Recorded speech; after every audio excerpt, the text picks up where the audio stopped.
ao anatin'ny hafaliana hatrany tokolasy tompovavy no iarahan'ny fandarana Miara Manonja aminareo amin'ity fotoana ity ary dia iarabana antsika rehetra araba tsy ataontsika eny amoron-dalana satria raha ny amoron-dalana izy poan'ny vorona fa ataontsika araba ny manjaka miadana samy maso daholo ny ambany lanitra sy ny lafivalo iray manontolo tsy misy kanavaka izay no hoe la tokolasy tompovavy fa hiditra avy hatrany ato anatin'ny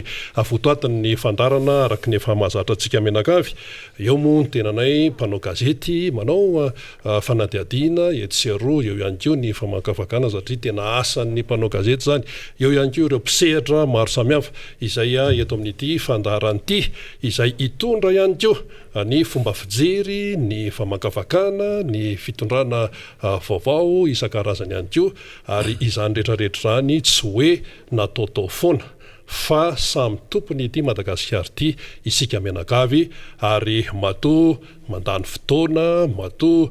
mandany hery amin'ny karazany maro amin'izany hoe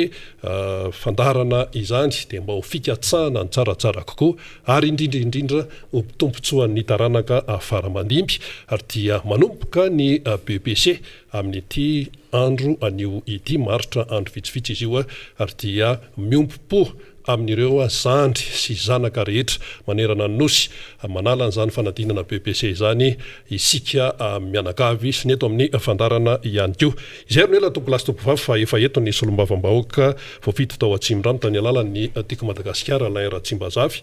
dia faly miarabanao tompoka ary isika moa efa fotoana maromaro zay ny teto dia manakambara ianao manakambara tsy ho any Atsimrano ihany fa ho an'ny vahoaka malagasy ray manontolo mihitsy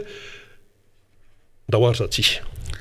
ya faly miarabanao namana Rina Rabe Mananjara ary manatitra ihany koa ny arahaba ho antsika vahoaka malagasy izay manaraka ny fandarana Miara Manonja amin'ity maraim-baovao ity fa manomboka ny herinandro tsika ary ankafaliana no anlorana an'izay arabo zay ho antsika menakavy mba hitondra soso fambiazana ho antsika izao herinandro vaovao zao araky ny efa nambara ny namana Rina teo moa dia nanomboka tamin'ity andro an'ity tokoa ny anombohan'ny fanadinam-panjakana BBC zany miompom-po aminareo zanaka zandry tokoa izahay eto amin'ny Miara Manonja ary mitsodrano anareo ihany koa mba avita somatsara izany fanadinam-panjakana zany raha ny atotanisa dia manodidina ny 325 millions tsika manerana ny nosy miatrika izany fanadinam-panjakana zany koa dia mirary fambiazana ho antsika ary eo ihany koa ny fankairezana ho atolotra ho an'ny ray aman-dreny satria fantatra ny fitaintainana ho an'izany ray-mpianakaviana na rem-mpianakaviana zany manoloana ny fanadinany zanany ao ny fikarakarana ny atokantrano isatsokajiny amin'ny lafiny fanomanana ny sakafo ny fanaterana sy ny sisa dia mino aho fa inamanarina ihany koa dia miaina tanteraka ao anatin'izay satria anisan'ny mananjanaka ianao izay miatrika an'izany fanadinana izany manahoana ny fihetsem-po na ny ayana ny teboteby any anatinao amin'izao fotoan'izao hoe miatrika fanadinana ny zanakao io moa ohatran'ny ray aman-dreny rehetra ihany ohatran'ny tivina amin'ny rehetra ihany io fihetsem-po tsy maintsy misy maray aman-dreny ao amin'ny hoe andraikitra amin'ny maray aman-dreny dia ny zanaka ihany koa dia miatrika an'izay fanadinana BBC izay dia ny tenako moa zany tsy hoe miavaka hoe toninona fa hitovina amin'ny ray aman-dreny izay mananjanaka manala fanadinam-panjakana daholo zany fa tsy misy hoe fiavahany hoe ahoana fa ny nampiavaka azy fotsiny tamin'ity dia noho n'ilay azakazaka be noho n'le toedrara ny fiainana teto Madagasikara sy maneran-tany dia misy fiatraikany reny tamin'ny fianaran'ny ankizy zany sy ny fiainantsika rehetrarehetra mihitsy zany hoe ny tontolo mpampianarana mihitsy zany no voatohana atao anatin'iny satria lasa azakazaka be mihitsy atao anatin'izay fotoana zay satria nisy fotoana le hoe tsy confinement total sy ny sisa na tiana na sy tiana misy fiatraikany kely ihany reny kanefa ilay hoe mifanohany tsy maintsy miainga isa-tokantrano mantsy mifanohanana eo ny ray aman-dreny eo ny ankizy dia tsy maintsy atao izay azo atao rehetrarehetra satria izany zanaka izany no aviny ny firenena ary ny ray aman-dreny dia manana adidy tsara mihitsy ary tena atao hoe voalaza mihitsy zany raha ianao zany raha vao any amin'ny fisoratam-panambadiana ianao dia anontanian'le be ny tanàna hoe ahoana sy ahoana dia efa mipetraka tsara mihitsy le adidy ara-panjakana io sy hoe amin'ny maha-olom-pirenena dia eo moa amin'ny maha-olombelona ihany koa fa dia tsy maintsy atao izay azo atao rehetra zany fa ny fihetseham-po iny ohatran'ny olon-drehetrarehetra ihany. Akoatran'ny ray aman-dreny dia anisan'ny miadi-saina ihany koa ny mpampianatra fa tsy hoe vita ny fampianarana tany an-tsekoly dia milamina izy ireo fa ao anatin'ny fitaintainana koa zany mpampianatra zany hoe ny zavatra rehetra izay napita tamin'ireo zanakitsika ireo ve tao anatin'izay tom-pianaran'izay azo vokatra tsara satria manoloana n'izany fanadinam-panjakana zany. Zay moa no lava fa hiditra avy hatranytsika amin'ny hoe inona no mety nanahira-tsaina an'ireo ray aman-dreny na ihany koa ireo mpampianatra tao anatiny ny herinandro iny lasa teo iny zany satria ny zavatra hita dia nisy tokoa ny fanapahan-kevitra na ny dekre zany mikasika ny hoe famoahan'ny fitondram-panjakana ireo tetiandro tsy asana kanefa andraisan-karama ato anatin'ny ditona 2024 ity zay fantatsika tsara fa nitapahana teo anivon'ny filakevitry ny minisitra zany tamin'ny volana janoary taona 2024 voafaritra tao anatin'izay fa ny 20 ny volana jolay dia andro tsy asana kanefa andraisan-karama zay andro natokana ho an'ireo mpino musulman moa zany eto amintsika rapitso zao zay rapitso zay andro zay zany ny naberesaka na teo anivon'ny tambazotra-tserasera na ny fifandraisana rehetra atao tamin'ny herinandro lasiny dia ny hoe anahoana zany ilay fanadinana zay atrehan'ny zanakitsika ho amin'ny androny rampitso ito ihany ve zany satsia ary raha tena anajany lalanytsika dia anisan'ny manana ny atao hoe lanja lehibe zany dekre avoakana filakevitry ny minisitra zany nefa dia ao anatin'izay daty napetraka ny fitondram-panjakana fa tsy esana kanefa andraisan-karama zay ny rampitso zay anaovana ny fanadinam-panjakana. Ny zavatra misy aloha zany dia ny hoe raha ny loharanom-baovao farany azo dia ito ny fanadinam-panjakana fa ny tiana asongadina eto dia ny hoe manahoana ny fomba fandraisana fanapahan-kevitra eto amin'ity firenena ity zay indrindra mantsy zany hoe ny fanapahan-kevitra raisin'ny gouvernemanta ao anatina filakevitry ny minisitra dia azo ovaina ety atenatena-dalana fa tsy afaka mihitsy ve ny fampidinika na mifampiresaka ireo tompona andraikitra hitsatsokajana na teo anivo ministeran'ny fanabeazam-pirenena zany na zay nona fa anisan'ny nandray anjara mivantana tao anatin'izany filakevitry ny minisitra zany satria tamin'izany nge dia efa mipetraka ny datin'ny fanadinam-panjakana zany zany tokony hisy fandrindrana sy atao hoe fijerena manokana satria lasa mampisavorivory ny sainy ray aman-dreny le izy faharoa dia ny hoe ilay tsy firindrana mihitsy eo amin'ny fitantanana ny raharam-pirenena no mahalasa saina raha olona hitondra firenena zany ianao dia tokony efa voapetrapetraka avokoa zany fandraisana fanapahan-kevitra zany ao anatin' zany hoe fivorimbe faratampony ao anatin'ny mpanatanteraka no mandray fanapahan-kevitra ka mbola hita taratra ihany namana riny zay fitavozavozana amin'ny fandraisana fanapahan-kevitra sy atao hoe fandrindrana asa eo anivon'ny mpanatanteraka zay zay tsy zoviana amintsika ntsony satria itsika eto amin'ny fandarana Miara Manonja dia efa namofivofy an'ireny zavatra rehetra zay hitantsika fa tsy manaraka ny lalàna misy sy ny fitantanana ny raharam-pirenena zay hitantsika zany fa tsy mirindra ny fametrahana an'ireny karazana andro isan-karazan'ireny zay tokony alamina na arindra n'ireo tompona andraikitra ao anivon'ny mpanatanteraka ka zay indrindra mantsy député Alain Ratsimbazafy no malasa saina hoe ren'le famoahana daty amin'ny hoe andro tsy asana nefa andraisaka rama mandritra ny taona ireny dia avoakany mpanatanteraka reny zany de le izy nefa rehefa mandeha dia miova tapoka indray le izy zany hoe na miova na tsy feno tanteraka ny fanatanterahana azy le izy ane ny olona ty ivelany ny tazany ary tsika za mieritreritra ny vahoaka malagasy hoe tsy maraka inonina fa manaraka tsara mihitsy io vahoaka malagasy io fa ny tsika moa amin'ny itony fandarany tony dia ny hoe ny miteny ary tsika ne olom-pirenena ihany koa miteny sika dia milaza ny zava-misy navoaka iny tamin'ny janoary hoe reto ny andro tsy fiasana kanefa niraisaka rama ary rehefa avoaka ohatr'izay zany izy dia ohatrany hoe karazany hoe didy mihitsy hoe tena hoe arany décret didim-panjakana mihitsy didim-panjakana dia zao zany lasa remise en question sika le valeur an'ilay didim-panjakana dia hiteny amin'izay ny any velany rehetrarehetra any hafa mihitsy ny ao Madagasikara ao satria décret dia tsy tanteraka araka ny tokony izy ka eto zany tsika dia mahita hoe décret raha tsy tanteraka araka ny tokony izy fa hafa nylazaina tany amin'ny janoary zavatra hafa no mivoaka ty amin'ny jolay dia mampametra-panontaniana zany rehetrarehetra zany na atao raha hoe tsy mpandinika politika hoe tena hoe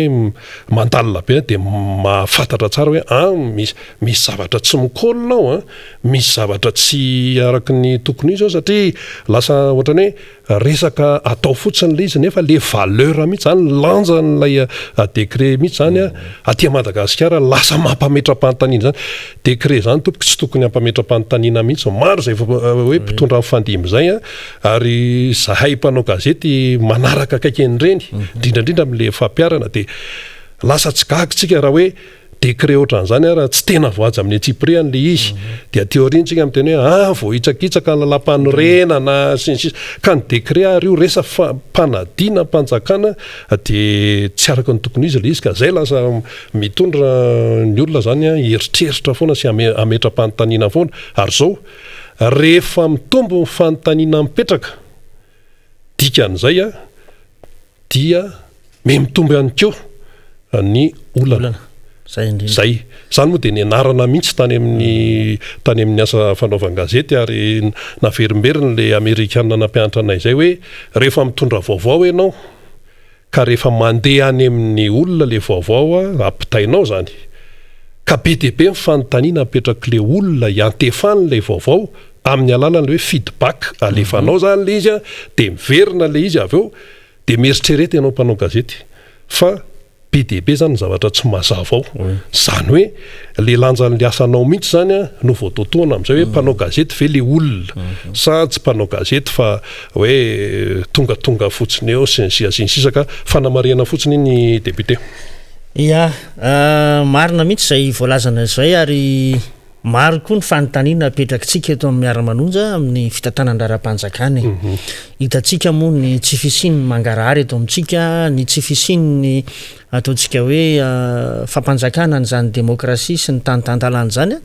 zay atao hoe fototry ny republika kanefa dia anisan'ny vohosihosy zany eto amintsika ny fanarahana ny atsakasandavany any lalàna moa zany dia efa tsy resahana tso ny lalàna velona eto amintsika indrindra ny lalam-panorenany tsy gagitsika raha nisy reny hetsika tany ivelany reny tamin'ny azomahalasa teo zay isorana lehibe indrindra amin'ny hetsika tao a Frantsa sy ny tany ala reny ao zany zay mitondra n'izay endrika fanoherana nyty fitondrana eto Madagasikara ty zay ary ny anisan'ny teny amoron-dalana mihitsy teny amoron-dalana miaraka amin'ny sono sy ny micro sy ny rehetrarehetra fanamariana voalohany aloha dia ny hoe nafinaritra nahitandry zareo sanjoro ary raha nijery ny saritsika zay nanehoana izy ireo an'izany hetsika zany dia maro amin'izy ireo no nanao fanamiana Miara Manonja zany hoe anisan'ny Miara Manonja amintsika eto amin'ity fandarana ity ihany koa zany ireo malagasy zay monina any ampitan-dranomasindreo zay anehoana ny fankasitrahana anareo zay nanao an'izay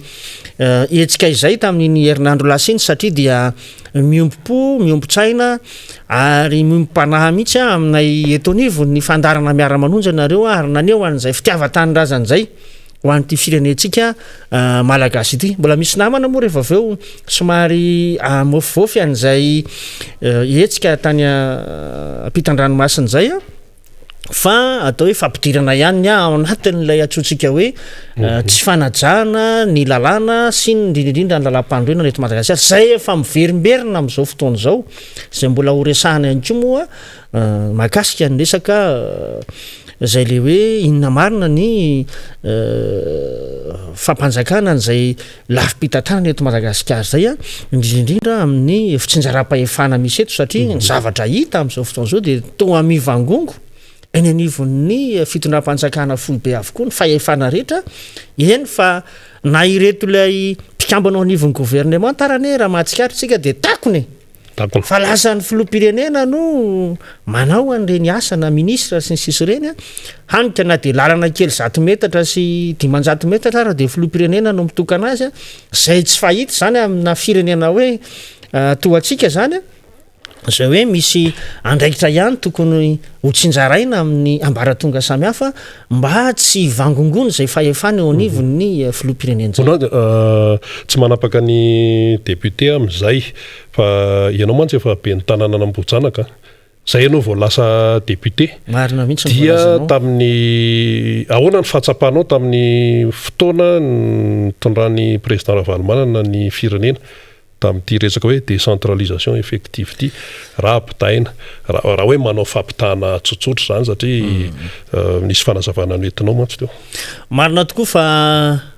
efa voafidy be ny tanàna ny tenako a tamin'ny taona 7 tadidiko tsara ny androm-pifidianana tamin'izay fa 12 décembre taona 7 ary andro vitsy taorianan'izay talohan'ny fankalazana ny andro krismasy ara dia nivoaka ofisialy nivoaka mpifidianana tamin'izany andro zany teo a no nahatsapa tokoa ny hoe manaona sy manaona tokoa zany fipetrahany zany vonim-bahoaka tsy njara-pahefana zany eto Madagasikara ny tsarony mariana angamba dia ny hoe ny antsoina hoe vonim-bahoaka tsy njara-pahefana aloha voalaza tsara io ao anatiny zany a lalam-pandrenana zay iainantsika amin'izao fotoana izao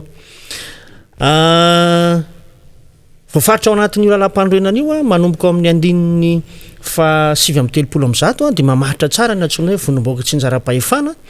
dia manana zoamana andraikitra eken'ny lalàna ary mizaka tena ara-pitantanana sy ara-bola no sehatra eo amin'ny rafi-pitondrana ahazon'ny olo-pirenena mandray anjara ny fitantanana ny raharaham-bahoaka ary miantoka ny fanehoana izay fahasamihafana misy eo amin'izy ireo sy ny mampiavaka azy zany hoe ny lalam-pandroenana mihitsy no mametraka ny latsona hoe vondrom-bahoaka itsinjara-pahefana tsara ny aloha no manolotsotra hoe inona aby moa zany ireo vondrom-bahoaka itsinjara-pahefana misy eto Madagasikara zany sy voalaza ny lalam-pandroenana dia reto rafitra anankitelo reto dia ny commune ny faritra ary ny faritany ao anatin'ireo rafitra telo zay napetraka reo dia maleo tena reo fa tsy ny hoe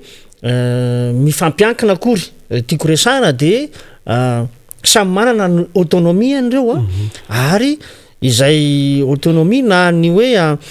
fizakatenan'ireo vondrom-bahoaka tsy njara-pahefan'ireo dia voafaritry ny lalàna avokoa moa ny anjara andraikiny sy ny atao hoe ny fitantanana n'ilay faritra zay misy azy ireo zany hoe ny commune ny faritra ary ny faritany ny zavatra tiana marena dia nisy tokoa ny filazany ny tompony andraikitra teo anivon'ny fitondrana hatramin'izay na fona izy mbola kandida irotsaka ho fidiana ho filoham-pirenena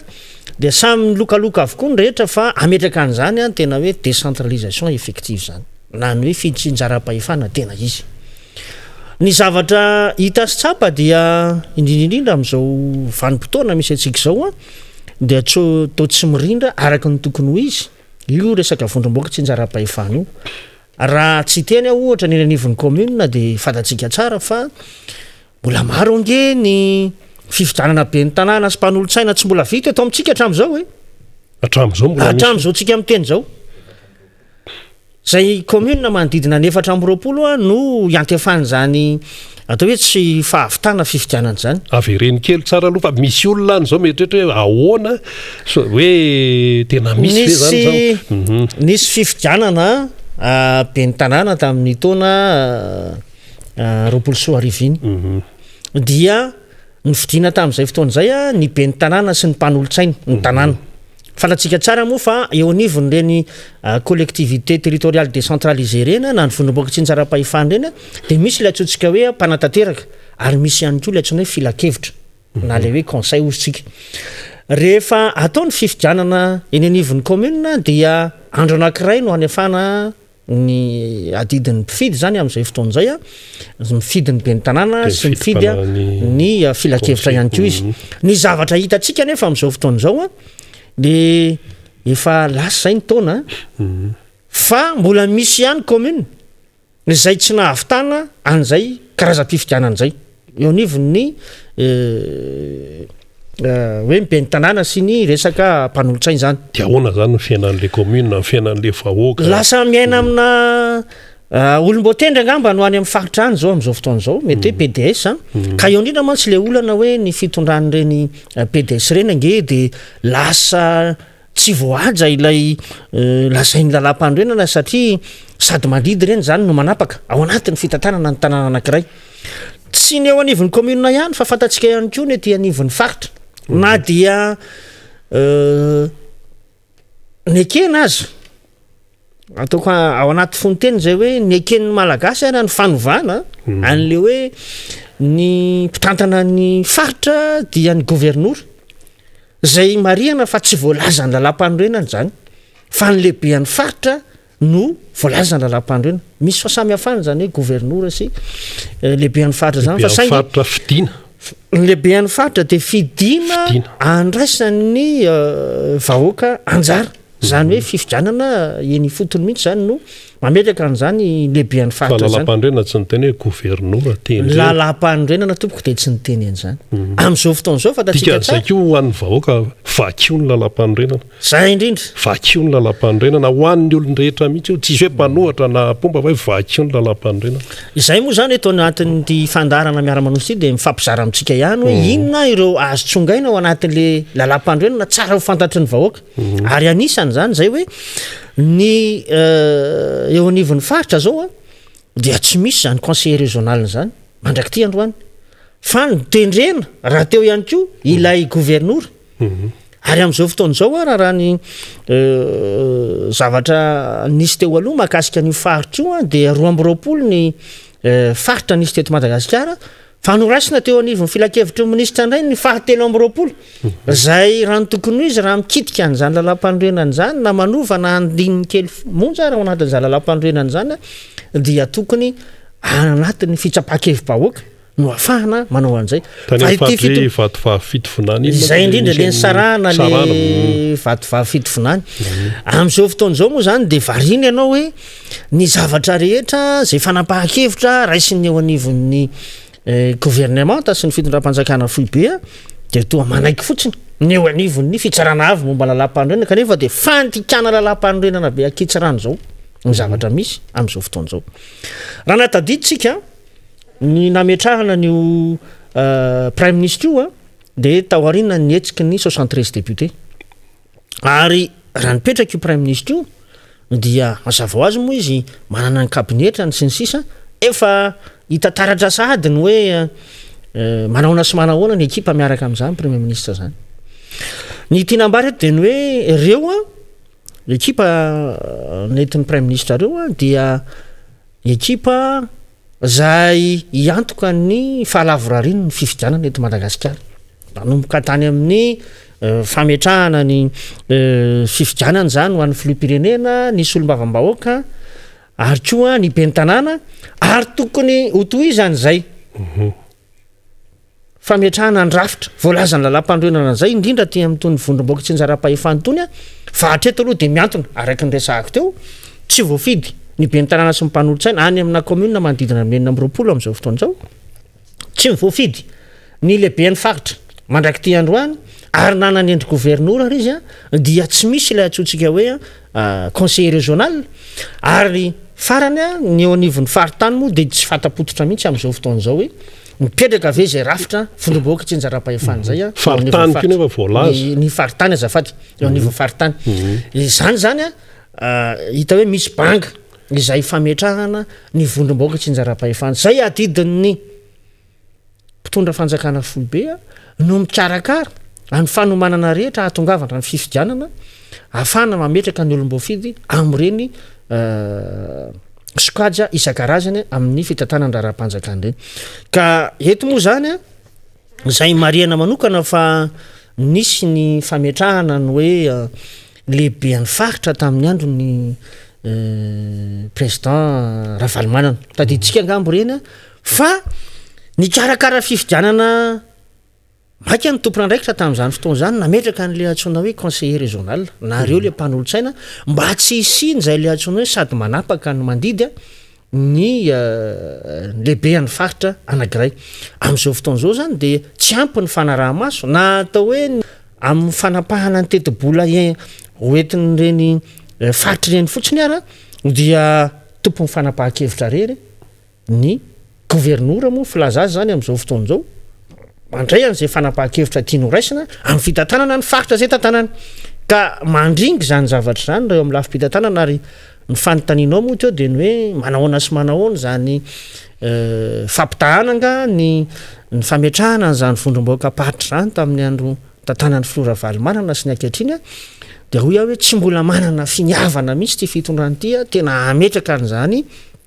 vondromboaka tsy njara-pahefana tena izy zany na ny hoe ny décentralisation effective fanefany izany vondromboaka tsy njara-pahefana zany no ahitantsika taratra ny hoe fandrosoany ny firenena anankiray na tsy aro tamin'izany ny nahabe ny tanàna tamin'ny fito sy roa arivo zay satria fito sy roa arivo hatramin'ny 7 sy roa arivo dia be ny tanàna ny commune Ambohidranoka na tratra teo amin'ny 12 taona teo zany na hita tsara hoe nisy ezaka lehibe nentin'ny fitondram-panjakana tamin'ny andron'ny Flora Valomanana anomezana n'ilay antsoina hoe tosika ho any zany collectivité décentralisée zany niainga tamin'ny fampiofanana le izy ary teo indrindra ara ny banjinana ny hoe ahoana ny teti-bola atokana ho any zany vondromboaka tsy njara-pahefana zany tadidiko tsara fa nisy mihitsy ny vina napetraka ny filoha tamin'izany ary neverina fa amatsy vola nyreny commune na tsirairay reny ny fitondram-panjakana amin'ny alala ny famatsim-bola avy any ivelana ka hoe isitraka an'ilay atsotsika hoe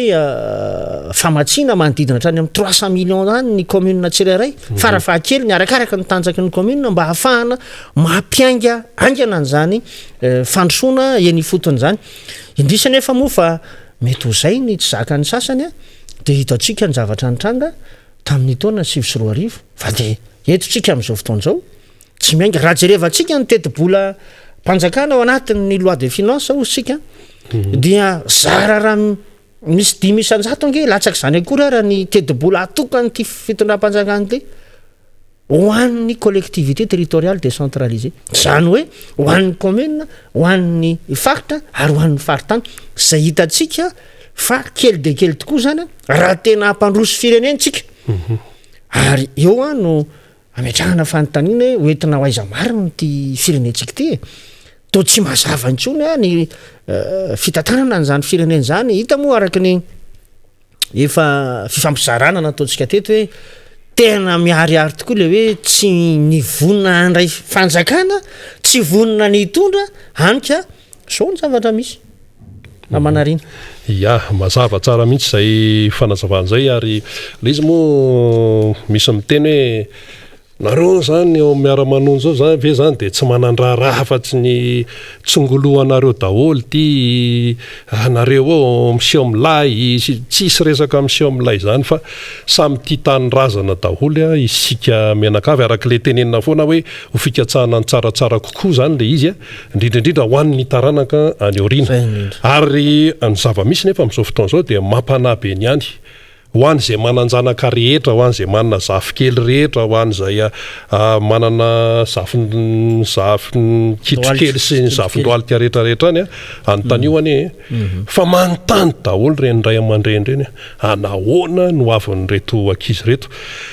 Tena moa mpanao gazety mandehandeha dia mety hoe amin'ny mampanao gazety dia mahatsikaritra zavatra tsy hitany be somy maro.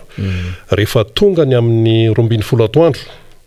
rehefa tonga ny manomboka eo amin'ny 4 sasany amin'ny 5 eo, mirava amin'ny mpianatra. Mirava amin'ny mpianatra amin'ny sekoly mpanjakana, mirava amin'ny mpianatra amin'ny sekoly tsy miankina. Raha ny eto Antananarivo zany iny Peflo,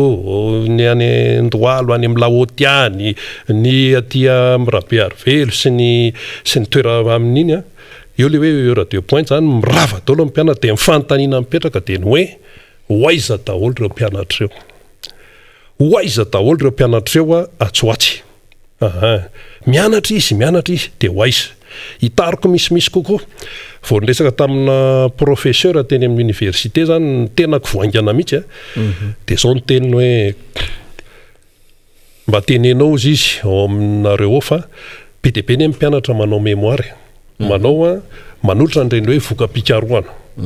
Dia manao tezy hoy isika manao mémoire, manolotra ny voka-pikaroana, vita ny fianarana zany dia manao an'izay dia manao boky. Fa feno ny boky na voka-pikaroana, feno armoara ny anaty tiroara ao anatin'ny armoara be, amanjatony mba tsy teneny hoe amanaliny nataon'ireo mpianatra malagasy izay nandany mondro kely ny ray aman-dreny, nandany vola, nandany fotoana, nandany izay azony laniana rehetra satria fianaran'ny janaka io. Dia vita le mémoire dia ao anaty tiroara ao anaty armoara ao, tsy afaka ampiasaina le izy noho ny antony maro samihafa, noho ny tsy fipetrahany tena hoe tsika mantsy miresaka hoe fanajana rafitra, fanajana lalàna sy ny sisa. Fa na zany ho an'ireo mpianatra na vita ny voka-pikaroana, na ho an'ireo mpianatra mbola aty amin'ny ambaratonga voalohany, faharoa, fahatelo aty amin'ny baka, dia manjavozavo tanteraka no avin'ilay ankizy. Ary lasa enta-mavesatra ho an'ny firenena, mialatsiny fa izay ny zava-misy. Ireo tanora zany, na eny amin'ny ambaratonga ambony na vita fianarana, na ireo tanora izay manao ny aty amin'ny mbola ambanimbany zany aty amin'ny hoe 3e, misy moa ny latsaka andalana sy ny sisa, dia aty amin'ny baccalauréat dia lasa mametra-panontaniana, mampametra-panontaniana ary lasa enta-mavesatra indray ao aoriana. Ary io zany mitombo dia any amin'ny privé moa izy lasa misy hoe fanadinana izay fifaninanana idirana fa izay tsaratsara anao tiany no tafiditra voafetra ny toerana. Voafetra ny toerana satria tsy mipetraka mazava tsara tsony le hoe ahoana zany ny tena hoe ho avin'ireo ankizy ireo, zany hoe le fijerena lavitra zany no tsy ao. Alao tonga dia izay mihitsy, le fijerena lavitra mihitsy no tsy ao, anika lasa manao zavatra le mpianatra sy le tanora tsy arakarak'ilay fianarana nataony. Eto Madagasikara tompoko misy an'izany. Tsy arakarak'ilay fianarana nataony ny zavatra ataony anohizan'ny fiainana zany sy tadiavany vola. Dia tsy gaga isika raha lasa misy ny antsoina hoe fuite de cerveau. Fuite de cerveau zany hoe ireo manam-pahaizana na vita fianarana eto Madagasikara dia lasa mifindramonina makany ivelany, dia any izy no mampiasa ny fahaizany dia lasa mitondra fahantrana ho an'ny firenena izay. Zany zavatra zany ohatrany hoe tsy hitantsika mivantana fa mpangataka be dia be ny amoron-dalana no hitantsika hoe io ny vokatry ny fahantrana eto Madagasikara. Fa ny fuite de cerveau ihany koa noho n'ilay zavatra misy eto, vao mahita hirika ny ray aman-dreny alefaso any velany, vao mahita hirika ny ray aman-dreny alefaso any velany, telefona ny fianakaviana ny velany ihany, ahoana ry anao, ahoana le ankizy eo, vita ny baka zao dia tsy hita, efa manana maîtrise zao dia tsy hita zay atao fa ohatra manahirana be, raha vao tsy mahafantatra olona ianao dia zao mantsy fomba fitendran-landro hoe tonga dia taraiky. Zay indray tonga dia taraiky, firenena zao taraiky dia lasa any daholo. Dia nefa moa zany isaorana be dia be ireo manam-pahaizana malagasy izay noho ny hoe fitiavan'ny tanindrazany dia tsy mandeha mankany velany fa mbola mijanona eto. Dia hoe fa maninona rao tsy mba manaraka dia karaha lasany daholo raha dia izandray no eto ka ianao mantsy teo ny resaka le hoe misy hoe ireo teratany malagasy maneho hevitra eny amoron-dalana ny frantsa ny ala reny ao amin'izao fotoana izao tsara aloha no ampatsevina antsika fa raha ohatra ka mahatsiary fahasairanana isika eto Madagasikara dia marary ihany koa ny malagasy any felany teo zao nisy hoe ororon-tany tany Allemagne moa sa iny manontany olo manahoana le zany telefony eo fa sao dia zao zany hoe ny malagasy iray manontolo zany no miompo-po amam-panahy amin'ny zavatra mitranga eto Madagasikara oka aloha zay tsy ho adinontsika mihitsy ary io tsy hoe ndeha hoe andany fotoana hoe hoetso na hoetso fa rehefa misy zavatra mitranga eto Madagasikara dia miara-marary daholo tompoko ny malagasy maneran-tany fa tsisy teny mihitsy hoe tsisy dikany aminay zany ary indrindrindriny zany mipetraka any an-tanin'olona zany enjana be no mipetraka any an-tanin'olona fa hoe any Chine ianao any France ianao any Canada ianao any Amerika tsy fantako aizany tany eto ambonin'ny tany tsy misy malagasy any amin'ny pôle nord angamba ny tsisy fa mety izy koa any amin'ny pôle sud rehefa kelikely fa marary daholo ary mahatsiaro menakely sy mofo gasy sy ny ramanonaka ianao sy ny ravitoto rehefa tonga any ananinanika iny moa tsetsatsetsatra ihany député fa asa inona ny teny entinao amezana an'izay aloha fa hiditra eo ihany koa ny namana fa mbola ho avy eo fa niry ay député rastaniko eo fa efa hitako mitsikitsiky tsara mihitsy ao mbato eo mbola hiditra eo ry zareo fa alao raha hoentinao ary ny famidipitiana anazy sady amara-paranako moa zany ny anjara fitenenako amin'ity fandarana Miara Manonja ity dia hitataratra arak'izay zavatra nambaranao zay fa ny fitondram-panjakana misy amin'izao fotoana izao dia ao tokoa le fitavozavozana ary ao ny tsy fahaizana mijery lavitra na ny mametraka ny vision ho an'le firenena satria irahantsika malala ny zavatra misy iainantsika tokoa fa tena manao ny asa tsy araka ny tokony ho izy na tsy araka ny fianarana zay nataony ny ireo mpianatra na hoe ireo navita fianarana tetỳ amintsika hanika lasa fahatyantoka ho an'ny firenentsika malagasy ny hoe na manana tanorotsika na vita fianarana na vita fikarohana samihafa kanefa dia zavatra hafa no ataony avy eo maro ireo tanorantsika manana ny atao hoe maîtrise fa dia lasa manao sécurité agent de sécurité ny akamaroany satria tsy haitsika mpitantana eto Madagasikara zany famoronana asa mifanaraka amin'ny sokajim-pianarana zay misy eto na ihany koa ny hoe tokony misy tosika mihitsy atao ho amin'ny tanorantsika izay navita fianarana fa toa mitazapotsiny ny fitondram-panjakana manoloana an'ireny dia hina moa fa fatiantoka ho an'ny firenena zany eo zany no ametrahantsika hoe ahoana marina ny tena fitantanandaram-panjakana eto Madagasikara fa toa tsy ahitana n'ilay atsotsika hoe modely mihitsy ataon'ilay eo anivon'ny fitondrana zany hoe tsy mipetraka ilay fahaizana mitaritra zay tokony anana indrindraindrindra ho an'ny filoham-pirenena raha ohatra tokoa mantsy manana an'izay fahaiza mitarika zay ny filoham-pirenena na ny hoe mafia ny lafiny hoe leadership zay dia mitodika makany ny vahoaka malagasy amin'izay pakady rehetra entiny ampandrosoana ny fa matotsika ohatran'izao ny firenena dia mbola tsy azo alaitahaka zany ilay everina ho ray aman-dreny no mpitarika eto anivon'ny firenena dia miraviravy tanana ihany koa ny vahoaka malagasy manahoana manoloana ny toejava-misy eo ihany koa ny faharisarisany ny antsoina hoe zany hoe fahaiza mitantana zany mahay mitantana tokoa ve ny fitondram-panjakana amin'izao fotoana izao zany fahaiza mitantana zany masy dia tokony mahay mametraka viny zany mahay mametraka planina zany hitantanana ny tany sy ny firenena irahantsika malala fa tany amin'ny volana janoary ingezy febroary tany tokony efa nanehoany teo anivon'ny fiadidinan'ny repoblika zany antsoina hoe PEM zany fanakaiza hatramin'izao zany hoe tsy misy mihitsy ny programme-mpanjakana matotra fa dia isaky midina any amin'ny faritany toy ny tany atsimo dia amoaka draha fampandrosoana indray tsika ho an'ny faritra atsimo 141 ny ireo tetika aso tanterahana any a misy vina sala am'izao any a de mandehandre any amin'ny faritra hafa zany hoe tsy niomana mihitsy hitatana an'zany fanjakana zany zay le hoe tsy fahaiza mitantana hitataratra am'izao fotoan'izao fa tena manahirana atsika eto amin'ny tany sy ny firenena no ary ao ihany koa ny resaka hoe tsy fahaiza mitondra satria io moa le resaka hoe gouvernance aiza le mangarahara takina ao anatin'ny fitantanana raha-mpanjakana tsy zahay eto anivo Miara Manonja ihany mametraka an'izay fangatahana mangarahara zay amin'ny lafim-pitantanana rehetra misy eto fa eo ny société civile eo ny akamaroan'ny vahoaka malagasy ary indrindrindrindra maro anisany manaraka indrindrindrindra nyty fandarana Miara Manonja de velom-panontaniana aiza marina le mangarahara eto amin'ny fitantanana raha-mpanjakana zao tsika misy indray ny hoe famatsim-bola azo avy any ivelany tsy voazao tsika nahazo famatsim-bola tompoko ary mihoatra lavitra no io famatsim-bola zay azo tamin'ny ida io any efa vola azotsika teto Madagasikara fa ny fanontaniana lehibe de ny hoe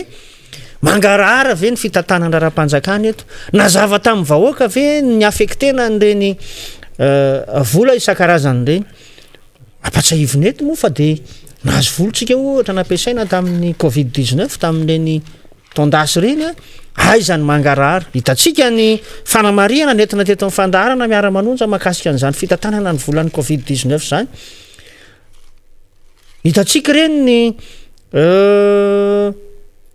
tony raha écran plat ny bonbon sucette 8 milliards d'ariary ny fiara marobe 4x4 zay nampiasaina teto zay tsy fantatra hoe ahoana ny fandehany am'izao fotoana izao satria tsy hita ary tsy tazana tsony zany zahatrehetra mangarahara ny zavatra tadiavina ary katsahana eto amin'ny tany sy ny firenena satria ianao ane raha ohatra ka manome fanazavana mazava ho an'ny vahoaka de mihitsy manantena rehefa misy ny ohatra tsara ataon'ny mpitondra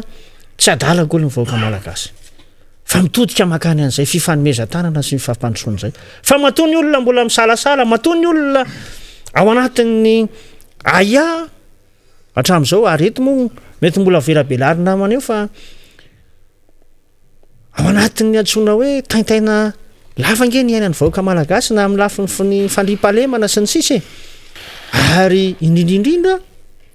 am'izay le hoe tsy firaharain'ny fitondram-panjakana loatra ny ty lafiny ara-tsosialy zay hita fa mianjady amin'ny vahoaka ny lafi-pahasahiranana isatsokajiny na amin'ny lafin'ny fiatrehana ny vidim-piainana zany sy ny sisa izany rehetrarehetra zany no amitianatsika fa tsy ny omana ny andray fahefana izao fitondrana izao ary lasibatra na miaina ao anatin'ny atao hoe rivotra tsy tokony iainana ny vahoaka malagasy zany hoe ao anatin'ny fahatrany zany tsy resahana tsony ny manjohan'ny any atsimo fa atao hoe ny Madagasikara ray manontolo de ao anatin'izay lafiny fahasahiranana zay ka dia eto moa efa eo ihany koa ny namana faniry dia faly miarabanao faniry tonga eto amin'ny fandarana Miara Manonja ty de eo ihany koa moa nametrametrahako ny hoe velomafinaritra ho atsika zay nanaraka ny fandarana tamin'ity alatsinainy ity ary efa etoko ny namana solombavam-bahoaka honorable Rastany no ian'zany fandarana zany dia mametraka ny kopakopa-tanana ho atsika rehetra zay nanaraka ny fandarana tompoko namana faniry de miaravantsika maneran-tany manaraka ny Miara Manonja amin'ity maraimba avao ny latsinainy fa 7 volana Jolay 2022 ty ireo ray aman-dren'ny mpianatra efa nentin'ny député Alain Ratsimazafy de rina arabe mananjara teo zany satria de miatrika izay fanadina-mpanjakana ny BEPC izay tena nanomana an'izany ny ray aman-dreny sy ny mpianatra sy ny mpampianatra tao anatin'ny heritaona ary dia hiatrika izany mandritry ny 3 sy 4 andro eo zany ny option A sy ny option B dia omena ny mahereza omena zay tena réussite zay zany mba tena ahita ny vokatsoa ny mpianatra sy ny ray aman-dren'ny mpianatra ary ireo sekoly zay miatrika izany fanadina mpanjakana izany mahatratra any amin'ny 3 hetsy raha ny fanazavana nentin'ny député Alain Ratsimazavy teo zany no hiatrika izany fanadina mpanjakana izany. Ny araba ihany koa atsika marobe efa andresahana teo ampiandohana fa maro ihany koa reo SMS zay voarahinay ny amin'ny fakahirezana avy any aminareo, ny amin'ny fakafizanareo ty fandarina Miara Manonja ity, ary ny zava-dehibe ihany koa de hoe miezaka mifampizara fahalalantsika eto. Tena zay zany tena fanamariana tsara be avy any amintsika ny hoe mahafinaritra ny fifampizarana fahalalana zay zaraintsika eto amin'ny Miara Manonja zany. De izay fifampizarana fahalalana zay zany mahakasika ny raharaham-pirenena zany dia iverina zany fa tena zava-dehibe zany, satria dia reny fahalalana ireny de mipita makany anivon'ny vahoaka malagasy, mipita makany anivon'ny sehatra maro samihafa na fanaovana politika na fandrarana sy ireo voakasika zany, indrindra ho an'ny mpitondra fanjakana zay manara-maso atsika koa nge za mpitondra fanjakana zany, ary tena mihaino hoe inona indray nambarany zalao amin'ity raharaham-pirenena ity, ary de tsy maintsy mitenitsika satria zay no andraikitsika eto anivon'ny fanoherana, miteny mitsikera ary manambara ny zava-misy, ary fotoana tokony hitenenana zao satria dia no pitehan'izao mpitondra fanjakana zao ny fiainan'ny firenena sy ny fiainan'ny vahoaka, ka izany rehetrarehetra zany dia adiditsika no mamerindona dia tsy manana ny fahefana ara-panjakana takininina sika, fa manana n'le fahefana politika kely no zay hoe statut politika, na mbola tsy miatra amintsika ny statut de l'opposition zay, fa no ny andraikitra fampizarana dia ataotsika zany rehetrarehetra zany, ary mino isika fa mandray zany ny vahoaka malagasy, ary zay koa no andraikitra sy isaorana andreo diaspora tany France zay nanao ny hetsika lehibe teo amin'ny place de la République tamin'ny faran'ny herinandro teo, ary de ny fanaraka an'izay moa ny tany La Réunion zany nanao fihetsiketsehana ihany koa. Ny zavatra ohatran'ireny dia tsy zava-baovao mihitsiny, ary fanao zany amin'ny endriky ny demokrasia ny hoe misy fanehoan-kevitra ataona diaspora any amina tany anankiray rehefa misy marary ny firenena, rehefa misy zavatra manjo amin'ny firenena, ary rehefa misy zay fioara-pesy ataon'ny mpitondra an'izay any amin'ny tany zay ny aviny de mihetsika ny diaspora. Tsy ireo vahoaka any amin'ilay tany ny aviny ihany no mihetsika, fa mihetsika ny diaspora, mampafantatra eo amin'ny sehatra iraisam-pirenena, mampafantatra ihany koa ireo tompona andraikitra iantefany zany, na ny mpamatsy vola, na ireo mpikirakirany lafy ny fifidianany eo amin'ny sehatra iraisam-pirenena, na ihany koa ireo mpampiasa vola any amin'ilay firenena anankiray mba hitodiany any amin'ilay tany anankiray misy zavatra ohatran'izao, zavatra misy any amin'ilay tany, ary manetsika ihany koa ny sain'ilay mpitondra fanjakana mba hatakatra sy hatsapa hoe misy zavatra ataonao tsy mety eo amin'ny firenena anankiray, ary manara-maso izany ireo mponina marobe zay manana ny maso maneran-tany. Isika moa de efa manana n'le réseaux sociaux amin'izao fotoana zao, de reny de aingana mifandraisan'ilay vahoaka maneran-tany sy ireo olom-pirenena rehetra ny vaovao zany, ka nyhetsika zay nataon'ny diaspora dia isaoran'izy ireo satria napahafantatra zany zava-misy aty Madagasikara izany, ary ao anatin'izay hoe fandalana ny demokrasia zay ihany koa dia narova mitandro ny filaminana tsara ny faneho-kevitra nataon'ireo malagasy ireo, ary afaka niteny, afaka nitondra pancarte, afaka nitondra saina, afaka nampiseho ny loko. Ny loko mena tany tsisy fisamborana, fa teto amintsika no nisy fisamborana tamin'ny 20 ny volana febroary lasa teo iny zany zany ny endriky ny demokrasia. Tahaka an'izany efa nitrangany zany tamin'ny zava-niseho tany Côte d'Ivoire, niseho teo amin'izany toerana samihafa tany frantsay zany reo diaspora ivoiriana zany nilaza ny amin'ny hoe tsekenay ny fomba fitantanany Ouattara, ary nilaza ny tsy fakasitrahany amin'ny fomba nanaovana ny Gbagbo sy Charles Blé Goudé zay nogejaina tany La Haye zany tamin'ny cour pénale internationale. Nataon'ny firenena afrikana marobe zany naiza fa ny mpanatsatso anatin'le Facebook sy le mpanohana fitondrana moa zany de hoe raha mafy be nareo de takiny ils éparses, raha mafy be nareo dia mivereny eto Madagasikara, fa tsy tsapany le lanjan'ilay demokrasia iraisam-pirenena ao anatin'izay hoe efa miditra ao anatin'izay hoe fahafahana izay sika sy le mondialisation zay, ka noezana no alalahana ny fahafahany rehetra manao hevitra satria zatra an'ilay demokrasia baranahana eto Madagasikara zatra amin'ilay demokrasia zay hanaovana répression sy hanaovana intimidation amin'ny mpiray-tandrazana de mieritreritra fa eto any no afaka maneho hevitra zay anaovana zay faneriterena zay kanefa dia any ivelany dia azo atao zany rehetrarehetra zany dia ridicule kely any rehefa mba mamakimaky sy mijerijery an'le faneho-kevitra le namana mpaneho hevitra de hoitsika hoe zany sisa no eritreretin'le fitondram-panjakana fa adinina député Rastany zay fetao akaiky eto am'izao fotoana zao adino reto fitondram-panjakana sy mipanohatra reto fitondram-panjakana reto fa fitondrana an-dalambe indro no nahazon'ny fanjakana zany fidinina an-dalambe 2009 nahazon'ny fanjakana teteza mita 10 taona ary mbola fidinana an-dalambe nampitsahivon'ny député Alain Ratsimazafy teo ny 73 député teny amin'ny kianjany 3 ary nisy hetsika tamin'izay nahazoantsika le élection présidentielle anticipée tamin'ny 2018 iny nisy iny lay prime ministre amin'izao fotoana zao zay mbola adevitra be miaraka amin'ilay gouvernementany fidinana an-dalambe indroany eny nahazon'izao fanjakany ka raha eritreritra izy hoe zay mieritreritrridina an-dalambe de tsy amelanay hetsika zahay andray andraikitra zay fa adinina anga fa mifanjakana ipetrahany an-dalambe nahazony an'izany tsy mbola nahazo fanjakana tamin'ny alalan'ny tena élection tena hoe libre anatina démocratie sy démocratique zany fanjakana zany mbola adevitra remise en cause ny élection teo mbola betsaka ny resaka indresahany iny hoe doublon mbola adevitra zany sy ny hoe tamin'ny 2009 sy ny fidinana tamin'ity amin'ny 2018 zany ny adevitra nitranga teto amin'ny raharam-pirenena ka aza mihinana vao manadino ny fitondram-panjakana sy mipanohana ny fitondram-panjakana hoe rehefa eo amin'ny fitondram-panjakana ianareo de mieritreritra hoe tena nilatsaka avy any ambonina tena misy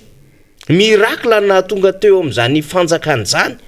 fa nisy hetsika an-dalambe nataonareo ka maninona ny fitondram-panjakana amin'izao fotoana zao nahavita nanao hetsika indro naka fanjakana an-dalambe fa maninona ny hafa tsy afaka maneho hevitra député Rastany raha ohatra ka zao ny fahasimban'ny ara-toe-karena sy ny ara-politika sy ny ara-sosialy ny vaoaka malagasy zany hoe raha izy ny amin'ny toerany de azo natao zany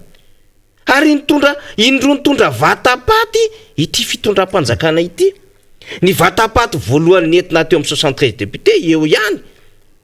ary raha nisy ihany koa le fandevenana le fahafahanany amin'le hoe milieu misy tompona andraikitra amin'izao fotoana zao anaty gouvernementany no anisan'ny tena nanetsika an'izany mouvement pour la liberté d'expression zany ka raha misy mitondra an'izao de tsy azaka an'izany izy fa rehefa izy nanao azy de mety zany hetsika natao ny fitondram-panjakana rehetra zany manahirana amin'ny fomba fanaovana politika le nitenen'ny député Todsoa hoe tena le etika lay tena culture mihitsiny générale amin'ny fomba fanaovana politika no tsy hay nanompotehan zao fitondram-panjakana zao de zany mahatonga antsika hoe ny zavatra ataontsika eto amin'ny fandarana Miara Manonja dia mameron-doha amin'izany zavatra nompotehnareo fitondram-panjakana amin'izao fotoana zao zay ataontsika fampidirana fa horesantsika lavalava rehefa misy ny fotoana député Randrenarso Stanislas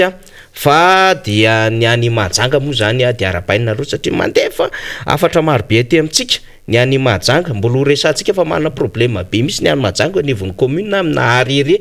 mbola iresaka amin'izany any Mahajanga zany tsika ny construction illicite iny amin'ny village touristique eny tena mampikilay mihitsy an'ireo vahoaka ny toerana zany mbola mila karoam-baolana eo ihany koa ny resaka ny fasana amina toerana zay tena lasa misy manary fako sy ny karazany manam-baovao amin'izany tsika mba ho resantsika fa ny vaovao lehibe kosa aloha everitsika fa mendrika ihany koa mba harabaina satria dia ao anatin'ny tena fomba zany rehetrarehetra zany dia manomboka androany zany ny fitapo ny Mahajanga ao amin'ny doany Miarinarivo tsara mandroso zay miaraka amin'ilay fomba lehibe zay hametrahana ny ndremisara efa damanakasina ao anatin'izany fomba fitapo izany dia marobe ireo miandraikitra izany na ny olotsotra na ireo mpandala ny fomba sy ny neti-paharazana dia everitsika fa arabaina izy amin'izany fotoana rehetra izany satria dia zany no mahafirenena amin'ny firenena matoa matanjaka sinina dia ny fomba dia tsy nary mihitsy ary mbola manana an'ilay civilisation nangeza be mbola tafatoetra amin'izao fotoana zao matokoa Inde mbola manana an'io tanjaka raha toekareny io ary tafiditra ao anatin'le brinks izy na amina miliara ny isamponina ohatray kosinina dia an'olona i fomba samihafa zay tsy nareny fa rapitsy moa zany le idy be zany de efa ararotsika sahady ihany koa zany no miaraba andreo namana pino musulmane député Stanislas ataontsika safy be matsina koa miverina amin'ny miasa ny SFL na sampana fototra laiko anivony FJKM zay nandao ny filohany teo aloha zany zay nodimandry de mireprendre amin'ny activité zany SFL zany mandrapatonga ny fifidiany anivony Brafobe moa zany mandamana zany rehetrarehetra zany ataontsika hoe tena mivalapatra ny rehetra zany satria tsika dia tsy manana zany frontière zany eo amin'ny lafiny fanosehana zany finoana sy ny fomba maro samihafa izany topolasy topovavy zay no lava zay no resaka efa vary tsara mihitsy mamokatra reny sosety sy reny vokatra reny mo amin'ny tena ngeza be mihitsy zany satria manana tany amin'izany ty deuxième arrondissement ty mbola ho resany député Stanislas zay rehefa zany député Rastany zany ary manao fiompiana trondro na pisciculture 10 tonnes isa-taona ihany koa zany député Rastany zany zany ao anatin'ny domaine n'ilay tontolo ny fambolena sy ny famokarana dia vao mety régeny tsara zany rehetrarehetra zany fa tamiko nanao coupe du monde tamin'ny resaka pétanque nareo député Rastany tamin'ny 2019 ary dia niarika izany ny équipe amin'ny deuxième arrondissement teny Ambohipo zany hoe miaingy ohatran'izay lay renenge efa mampiseho ny tanjaka ao anatina firenena anankiray ary tsika de tena misongadina amin'izany sehatra pétanque zany ny équipe nentin'ny député Rastany niarika izany tamin'ny 2019 nanao coupe du monde député Rastany miraba tompoko tonga somatsara indray tsika amin'ny raha mianaka eto amin'ny fandarina Miara Manonja amin'ny TNUT sotranao na amin'ny fitenenana ary miarabantsika vahoaka malagasy tsy vakolo rehetrarehetra sy makafi sy manaraka nyty Miara Manonja ty ary miarabantsika koa tsy firenena any ivelany be da be ny manaraka nyty io vao nisongadina teo ny diaspora nanao zavatra fihetsika goavana sy rehetrarehetra de mitera sy makatoa amin'ny zavatra fihetsika nataony de miarabantsika mianakavy eny tena anao teo hoe mpandrandraha sy ny tary marina fa mpandrandraha fa hitanao tsika tsy tena vreo tena hoe mpandrandraha le mpanao politika papiosina sy ny tanontsika fa tsika tena olona mamokatra de toketo mamokatra aloha de tsy aiadimo aloha miaraba ny ankizy manao PPC misy telo etsy miriny sy député honorable Alain teo io izy mianakavy na de ataoko ara taon'ny fahaserana taon'ny Covid tsy afaka nanatra firy taoko ny anoanana taon'ny tsy fisina nefa de mbo tateraka ihany kojony ray aman-dreny mbo nahatonga ny ankizy vita tateraka ny adidiny amin'ny PPC andraiky tambaratonga ny eo amin'ny fiainany raha nanty vao maraina avy any ambopona akatisy ny tany amin'ny tinelina sy ny tany satria ny centre d'examen fa nidritraka andreo matofaniry no tsy voalohany vacation le mbo andamin'ny teny anaovana an'io nefa izy tsy mbo niteny hoe andohanao greo sy ny tary fa de miakina fahendreo fanjakana fotsiny io moa be be ny zavatra tena hoe tsy voalohan'le fanjakana sy ny tary magaga fa ndonga manometiko voalohany zavatra atao de taoko ny sararonga manty anako ty fanokevitra le tamin'ny voalohany tamin'ny noetiko tamin'ny heriny de fanokevitra hoe rasy salama anao de tsy afaka mokatra mitsy niny nataony io no io izy tsika malagasy ny voalohan-karena ny fahasalamana de rehefa avy manao fahasalamana anao inona indray mila matanjaka mila misakafo voky ny tsibo rehefa vita indray zay vao le fampianarana vavatsika tsikelikely ditra zao mako am'le politika akapobeany nisaotrany le anankaroa nisaotrany honorable le professeur ntanina eto izy de tadidiko an-tsaina Totsoa reny tena olona tena amin'ny 6e arrondissement tena mireretsika mana malagasy ohatran'ireny satria mana-be sady mana-pahaizana amin'ny fitatana mana-pahaizana amin'ny rehetrarehetra ary mana-pahaizana koa mihita ny analizy amin'ity firenena tema mpampianatra azy tena miaika amin'ny mampandrarana azy fa olona ohatran'ireny mpampianatra tena ilana mihitsy ary ny tenena ary moa hoe raisiko ny teniny hoe rehefa manao désignation ohatra manao manendry ministre manendry gouverneur aloha mbo olona nianatra sady olona ny sehatra ndalam-pividianana atao fa tsy de tena ka misaotra azy satria ety nampalahelo teny professeur ihany andriamatota faniry dia mampalahelo fa 43 anke ny professeur maty ny lavon'ny covid iny 43 tena mampalahelo nefa sarotra tsika samy mianatra daholo mbola mandeha rehetrarehetra tany mbola mandeha université rehefa tre mbola mandeha nandany vola mikarena nefa de simba fotsiny misy vokapigaroana sy lalana be de avy na vao tonga ho professeur nefa de nohony tonga de izy hoe tsy manentsika fa nonko toto noho tsy fahaizantsika mifie ty aretina ty de tena simba le izy covid daholo nahafaty an'ireo tompoko tsy hoe narary ihany za tamin'ny voalohany boko razy ery any teny ty ministra ny serasera miteny izy hoe tsy mafy ny covid io tsy mafy ny choléra tsy ny pesta izy io de izy azaniko isa mba tena vonona iaritra ka hailo izy inona teo fa vava fotsiny tsy nitaterahana ka zay nataoko hoe hiditra am'le fahasalamana aloha ty amin'ny nahavoan'ny covid zay indrindra rehetrarehetra ataovy mafy ny tafy sy ny rehetrarehetra inona natao fitoram-patsakana nga izy mividy tafy sy ny jery sy ny rehetrarehetra fefa tonga le cyclone zay izy vao mividy tafo zay izy vao nana mafy azy atsony tsy nidrivotra mafy fa teo rava ihany trano ohatran'izany ko tamin'ity arety mandoza ty efa fantatra zao efa hita tany Chine lizy tany hoanina lizy tamin'ny 2019 tamin'ny janvier février mars izy vao tonga teto amitsika tokany efa raha olona teny intelligent mitondra izy inona sy naby ny traikefa nalain'ny ministre atrany hoe zao ny zavatra mihina ary io tsy maintsy ante satria ny olona mifanerasera de tokony efa natao mipare daholo izy natao nitsorany approvisionnement fa inamony raha reniny zany ny vola meny ny firaisam-pirenena ny meny OMS sy meny banque ny fanampiana teto amitsika ara misy hatramin'ny 600 millions mihoatra akoatra zay mbola tsy hita zay nanaovany azy tsy lasa mipaka tany nefa atsika maha-teknisiana atsika raha zay fotsiny zarana fotsiny raha isaka ny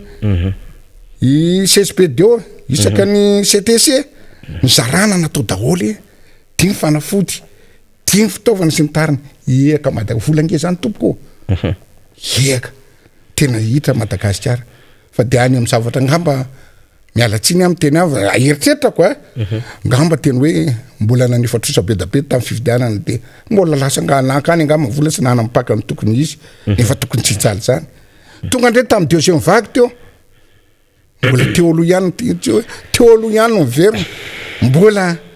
ohatran'izay ihany koa ny zava-misy mbola tsy tena natao mifantsakana tena anina salasako anao amin'ny zava-misy za tena tsy miteny telefona za tsy de mpagnano fa nene zava-misy ihany miainana ale expérience miainana disy narary ny fianakaviana tena fambavona tena tratrany aretina tena anatin'ny forme grave mihitsy tena ny tena taminay izy tena mbo avoto rehefa tena tsy hita zay atao ay lasy tena mifanzafa tena mifatoko satria za tena mpandrana za marefa tonga de fananafatra concentrateur d'oxygène 10 litres anakaroa tany an-dafy efa nanafatra fanafody ina moa le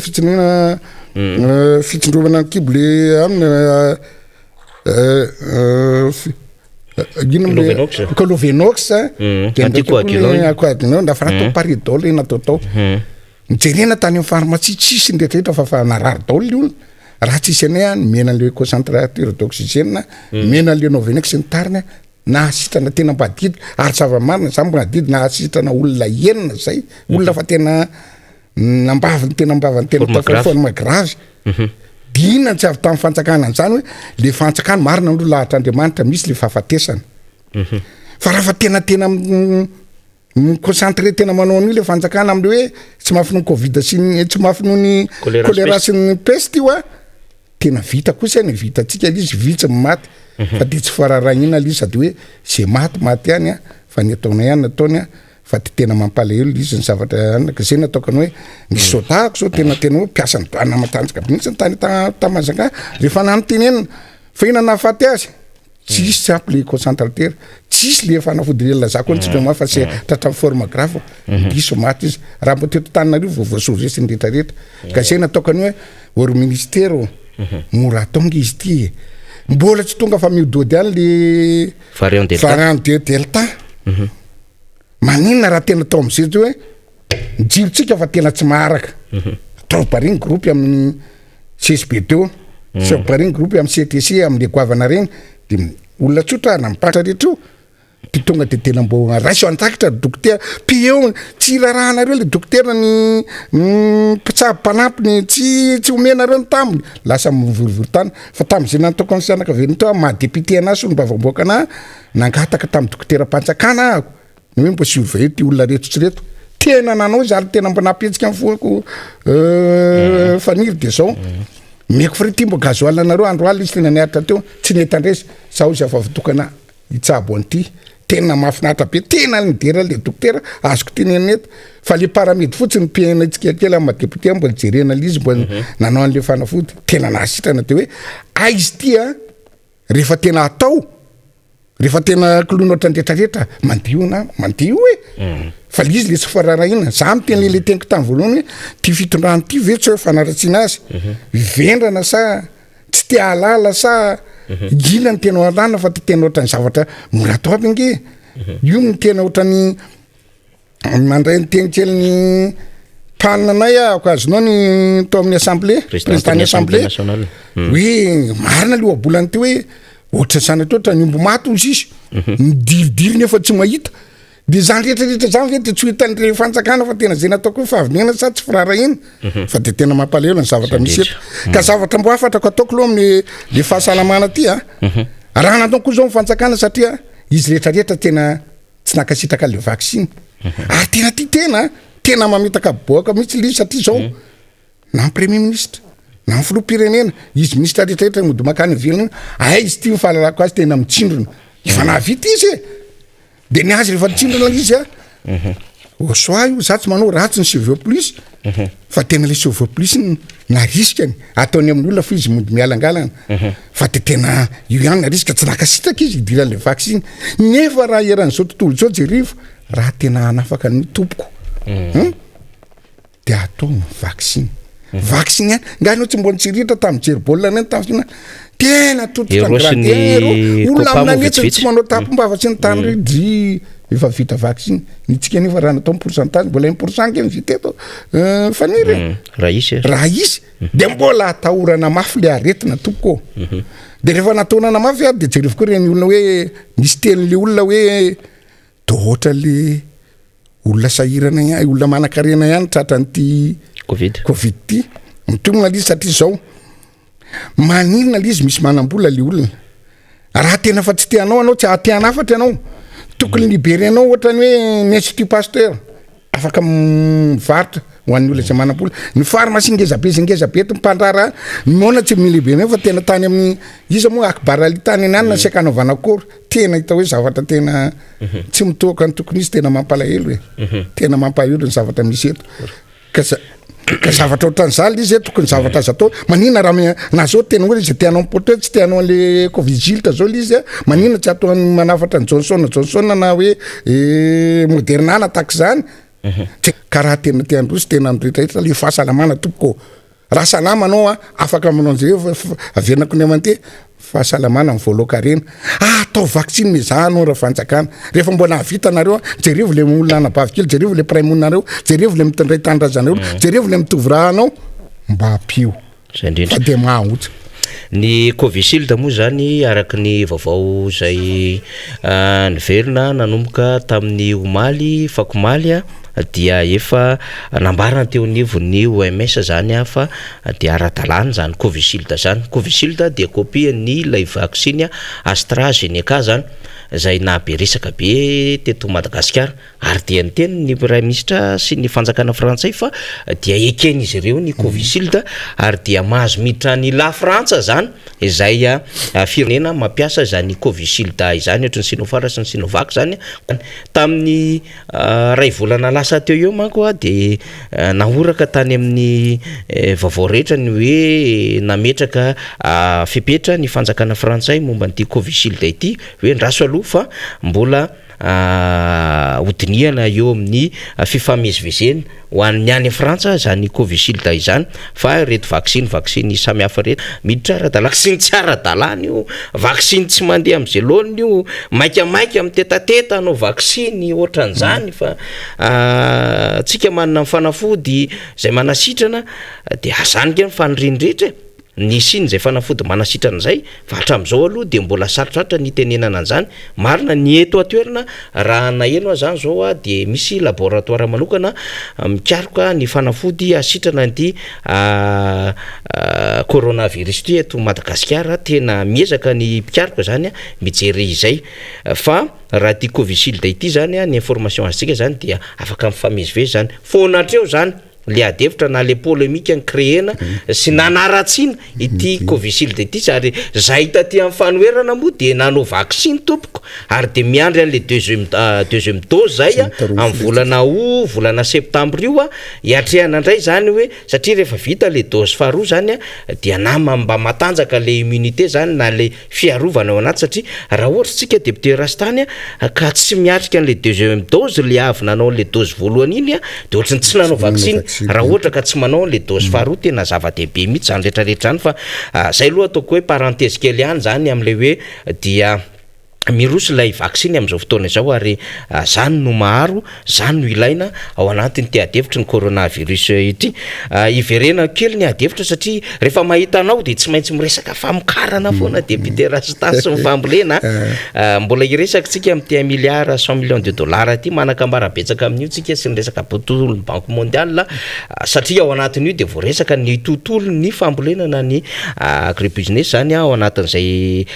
resaka fanapiny banque mondiale zany fa iverenantsika zany tontolo ny famokarana ny zava-misy am'izao fotoana zao a de tena mitotongana ny vidim-bokatra ary miapotika ny tatsaha malagasy raha ny zava-misy andaslo farana kely misy adimy ndao ary le fahasalamana izay rery fanjakana zay anao reo mpanatateraka indrindra ministre ianao ny tompona andraiky teo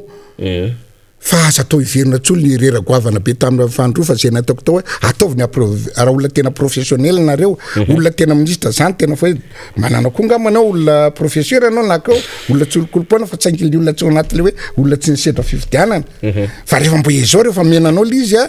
ataovy tsara zao de anao fa de efa manafatra andreo zavatra lazainy atao reo satria nge misy vola budget nalaina eto amin'ny elefer de misy vola natokana an'io rehefa tsy hitanareo zay nomeny olona ny fanampiana avy any ivelany ataovy mitokana an'io mba miangavy anareo na hatrany tavomandry ary ataovy complet daholo satria nampimijery ny mbona mango olona tery amin'ny CTC za pokely olona avy fa matolotsy afaka manana de pokely azonao tena mahatsiravina zay nataoko anao miverina kely ohatrany tany tena Bangkok tany Canada nge raha mivao makany anao raha hampiditra olona marina fa bitabe kirabiraraka zao le tsy hoe kirabiraraka misy olona le hoe andevina misy zavatra azonao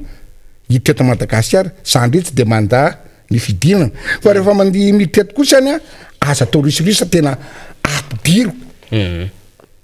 akao vola ohatra ny any firenena zay lasako anao zao Bangkok raha Bangkok tonga de mandro 45 millions amin'ny volatsika amenan'ny hôpital dans 14 jours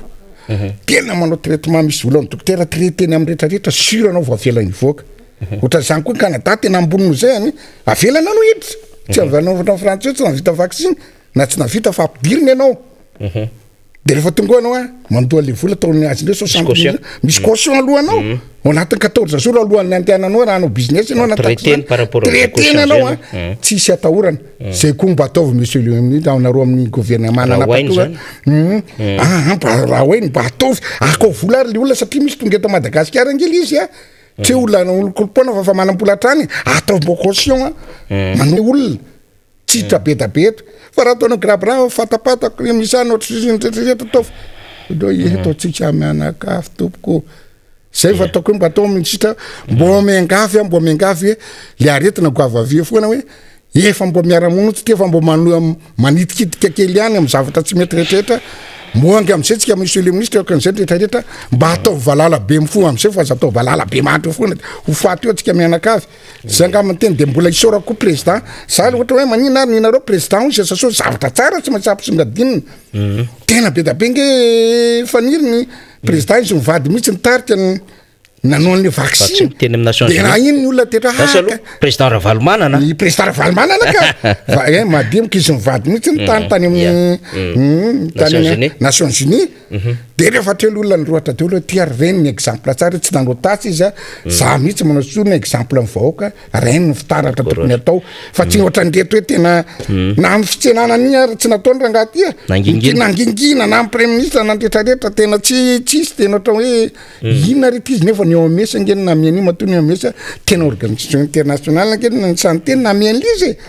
tokony tena mbola respecté ny zareo mba nataony aloha mbo misy kely na hoe tsy mahavoara za so de tena volontaire mihitsy nananao hoe aleko mbo misy kely amin'ny tenako zay tsisy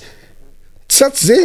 ka zay nataoko azonao ka hita am'le manaraka tsika satria zao manko le tiako atongavana tena zava-dehibe ny resanao tamin'ny fandalovany député Rambosalama Emilien teto Miara Manonja de nresaka izy hoe misy an'le séquenceur tena dérive zay satria tsika zany le hoe gouverner c'est prévoir zany hoe mila miomana amin'ny zavatra hitranga rehetrarehetra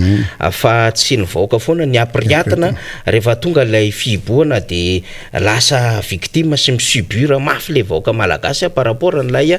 tsy faiza mitata le fitondram-panjakana ary tsipintady ny atandroko ny moa zany solombavam-boaka raha teo député Rastany manana zo iteny an'izay izy anatina rarapiny ny ngeza-petro zao iverenako am'izay le tontolo ny fambolena député Rastany satria ny zavatra nitranga zany am'izao fotoana zao mitotonga na mividim-bokatra raha naheno fanadidina ny tenako tafaran'ny herinandro teo tena ontsa sy malahelo mihitsy ny amin'ny hoe 200 ny clan voatabia ary manodididina 300 ny clan karoty any amin'ny faritra faratsihoanoany de mitaraina koa ny mpamboly hoe tsy vitan'izay fa lafo be ny vidiny entana satria indrindrandrindra ny zezim-bazaha raha 700 izy mividianana ny kilao zao 900 ny kilao ary na le omby ara zay tokony atanjaka hiasa tsara de tsy ampy ihany koa zany lay eo moa zany fahasimbany lay tontolo iainana zany fa ny olana ihany koa eo amin'le tatsa mamokatra koa ankoatran'le insécurité tena matahotra voatsela zay ny député Ratsimbazafy Fialay voafidy teny amin'ny district Atrimbondrano de ny tantarany zava-misy etsy amin'ny commune Solandy akady Vorbe amin'ny fokontany Ambomasimbola ny amin'ny hoe ny vokatry ny tatsa mbola eo amin'ny tany mihitsy de efa misy mangady zany hoe tsy hoe mbola le izy le efa ny anaty trano sokotra sy ny sisany fa tena misy mangady eny amin'ny toerana zay amboleny zany hoe efa mipotika amin'ny akabe mihitsy le izy nefa isika le 20% an-tanàn-dehibe satria zay moa zany statistika mbola andresana hatram'izay dia mientehatra am'ireo 20% isan-jato reo am'sehatra ny famokarana nefa le 20% isan-jato dia aketraka am'izao fotoana zao potika amin'ny fiainana am'izao fotoana zao ary miala am'le toerana zay ambolena am'le toerana zay anaovan'ny famokarana de ahoana zany no ahafahantsika mamokatra ny fifampiresahana ny fanaovako tamina vahiny tsy ela zay de ny teny hoe sambatry nareo eto Madagasikara ary izay angambany somary mbola mambany an'le taux de positivité an'lay coronavirus ny antony dia mbola minakanina le frenareo le ara-dalàna zany hoe voatangosana ny voera na ny brocoli na ny souffleur tsotra mahazaratsika tahakan'izany laisoa tahakan'izany ny sosety sisa ary na reo ombo malagasy ny hazan-dranomasina zany ny tsika zany tsy sakafo congelé na sakafo ampidirina micro-ondes no antsika fa le sakafo le tena mbola manjamanja mihitsy vokatry ny tany ireny nefa araka ny nambarany ary ny vahiny mahita an'io de hoe mandeha fa isaka ny 10 metatra faniry de tena mahita mpivarotra legioma mahita mpivarotra sakafo trondro hena ary tena le mitarapilina mihitsy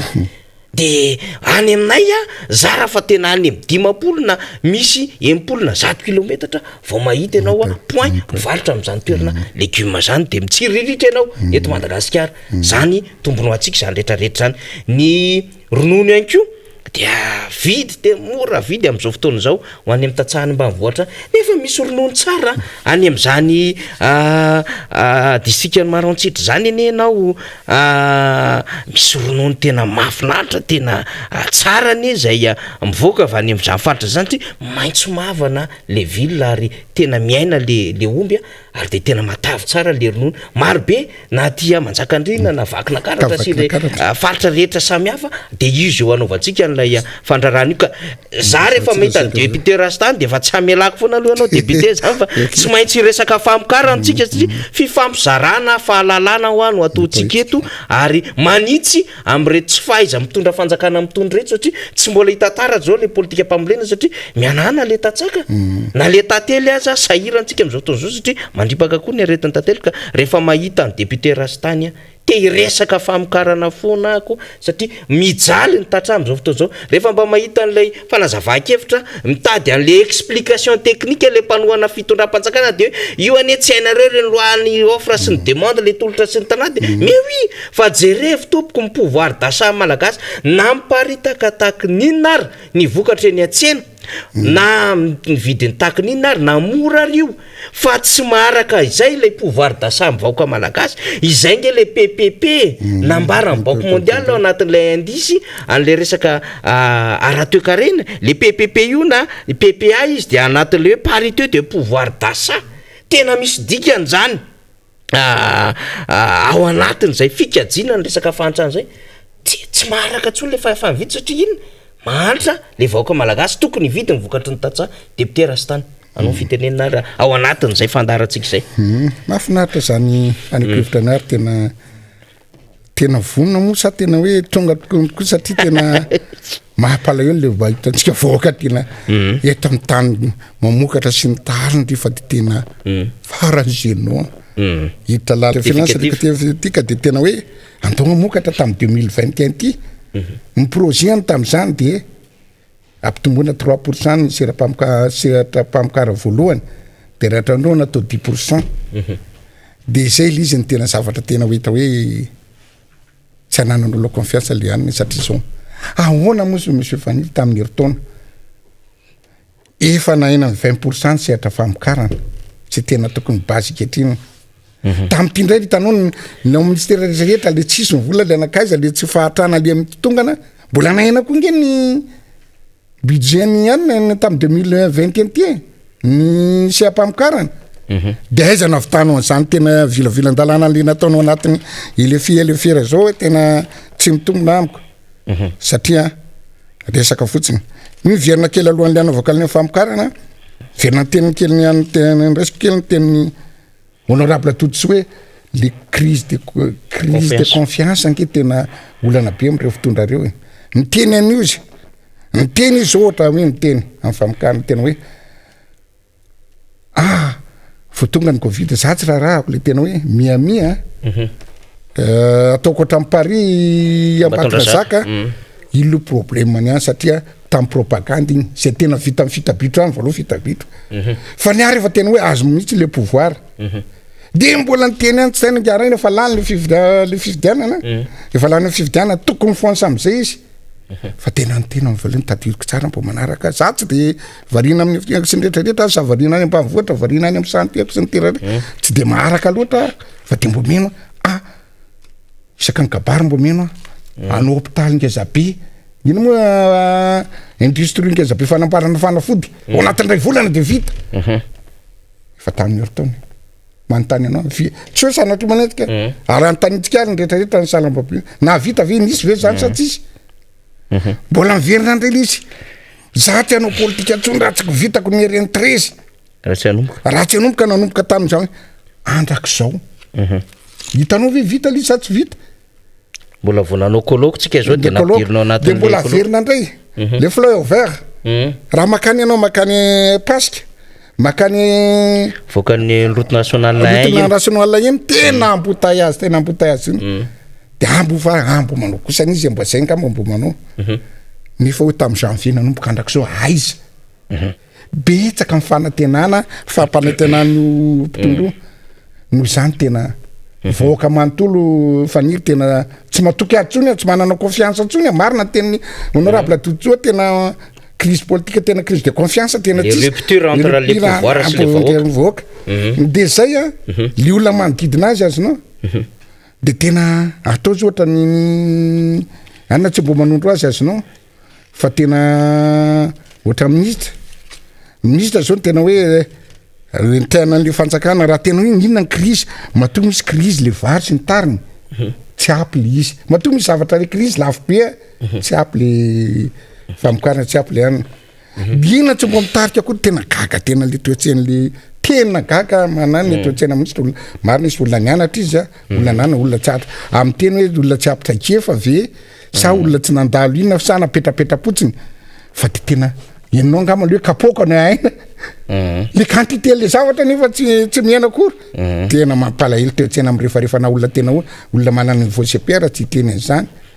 de ohatra zay koa ny tsy asorina mihitsy hoe maninona mbola tsy manala ohatra zay aloha averiko manao tena ohatra manaraka koa ny ministre ny serasera raha vena atao ministre tena hoe vonin'izy tamin'ny voalohany zany isan'ny dera sy ny tany ay rehefa tena izy ohatra hoe akosobolamena sa ina fotsiny fa tena ny olona tena noana mitady grève ny tena zavatra rehetrarehetra no vonoany mpitandro filaminana lazany io tena tifidrantra zany ve de mbo raisonnement olona nianatra hoe tifidrantra de aloka fe ahafahatolona de lasa ohatra famitahana foana ny eto amintsika eto le famitahana de ohatran'izay koa ny ministre zao azonao manina tsy ataony remaniement remaniement tokony afasoloana izy sy ny rehetrarehetra fa satria misy famitorany amin'ny filoham-pirenena ohatran'izany ministre ny atitany zay nanao ny doublant rehetrarehetra tena raha sorinao tena lasa vadika andro lumière de lasa hogadrana koa matahotra hiambina an'le place ohatran'izany koa ny ministre ohatran'izany koa ny sega azonao tsy manao an'ny asany satria ny eto amintsika mako de tena misy affaire tena hoe an'olombitsy de miprotéger antsio tsy manao an'ny asany satria raha jerenao ny dalo maty tena maty olona ry eran'ny fahatany rehetrarehetra na eto vakina na ao plateau na erany era Madagasikara petsaka tsy any sehatra nataony mafy fa le rovana ny place amin'ny président nataony nianovana ny siège tsy mivaoka sy mifananany fa hoe président sy ny namany tiako elange azonao ohatrantsika zao tamin'ny ina moa tamin'ny 20 février nde mbo anao zo amin'ny député no anao tatitra nefa tonga de tena izy ministre telo lahy mihitsy nanao masotra ny tena asa ngeza be sy ny tariny tena hoe tsy diranao sy ny tariny tonga de tsy enany raha hatramin'ny akanjo manamena gadro sy ny tariny tena tsy tafidy nefa raha mbo nataony an'izay zao ny sécurité tena mampikaikaika olona io tena fa lasa lavitra atsika de ohatran'izay koa ny ministre ny tsy haiko voakitikition kely ange hoe kitio mombamomba ny tombotsoan'ny président ny république io tonga de lasa anao ary sady misy ny enquête misy zavatra rehetra miataky anao de ohatrany tamin'ny volamena zao ty mivanaka reny tokony tsy ara izy le nandainga hoe tsy nandainga fa hoe io mivoaka sokosoko sy ny tany any am'le zavatra sehatra goavany ilana azy lasako anao nge fa io tagnenina foana le volamena sy trafique io hatramin'izao nge isaka ny herinandro misy hatramin'ny firkilô mivoaka fa io fotsiny sendratratra fa de tena zay natako hoe tiako antongavana de zao le olona le nahazo mpivoary izy rehetrarehetra miara-momanao tsy te alalana inona mahamaty mivahoaka na inona fahasalamana na inona tsy fampandrosoana fa atao foana zay ampitombona amin'ny président hoe inanatsika satria olona 1% nge no mahazo avantage zany na fivarotana bois de rose mbola misy zao fivarotana volamena ny arena ambany tany andrareo daola azy aby ozy amin'ny fitenen'ny zalahy azy aby aloha andrajaba anazy aby rehetrarehetra io de miarana izy mianakavy fa tsy manao an'le fampandrosoana inona vahoaka ifotiny sy ny tariny fa efa deuxième fa tsasa mandat zao de efa miprépare indray satria raha anao infrastructure izy raha anao lalana ohatrany napetraka nanao président Ravalamana na 4 kilomètre 1000 kilomètre nanao ihany gara jonary mampiana ny antianatsika izy raha mbola lalana tsy izy manokana azy ny tany fa zao manao an'le 9000 kilomètre zay ny vita amin'ny président Ravalamana de anao an'le tena inona ny tiavany hein maka le fololiolo izy zavatra kely akosobolamena kely na hatramin'le fampidina cloire tany anana ny tentokanany reny mahamasina reny tonga tentokanana mihina ventsisy na ampisongadina atsika de atao miretareta sy ny tany ay le mahamasina ndangeno antamosinao raha mbola tsy vita mbola amparina nantraina mbola tsy varina fa de amintsena fotsiny ina ny tiava ny vahoaka satria raha jerena izy tamin'ny fividianana raha jereko ny salam-pavidriana tamin'iny mo monsieur Fanil 28 sa 30%. Environ 30 mahery 40 heures. 40%. De raha ohatra ndraiky kosa tena alaina izy zay no fidy mivahoaka mbola misy 70 zany tsy mifidy azy raha mbola alana ny mazimazios izy honorable Ratsiraka mbola misy 6%, alaina koa ny doublant mbola misy 10%, zany hoe zany raha 28 moins 10%, mbola 18% nge ny fidy an'io flio e. Nous zany tsy anao famokarana izy fa inona izy tomako amin'ny foa les majorité silencieuse les 72%,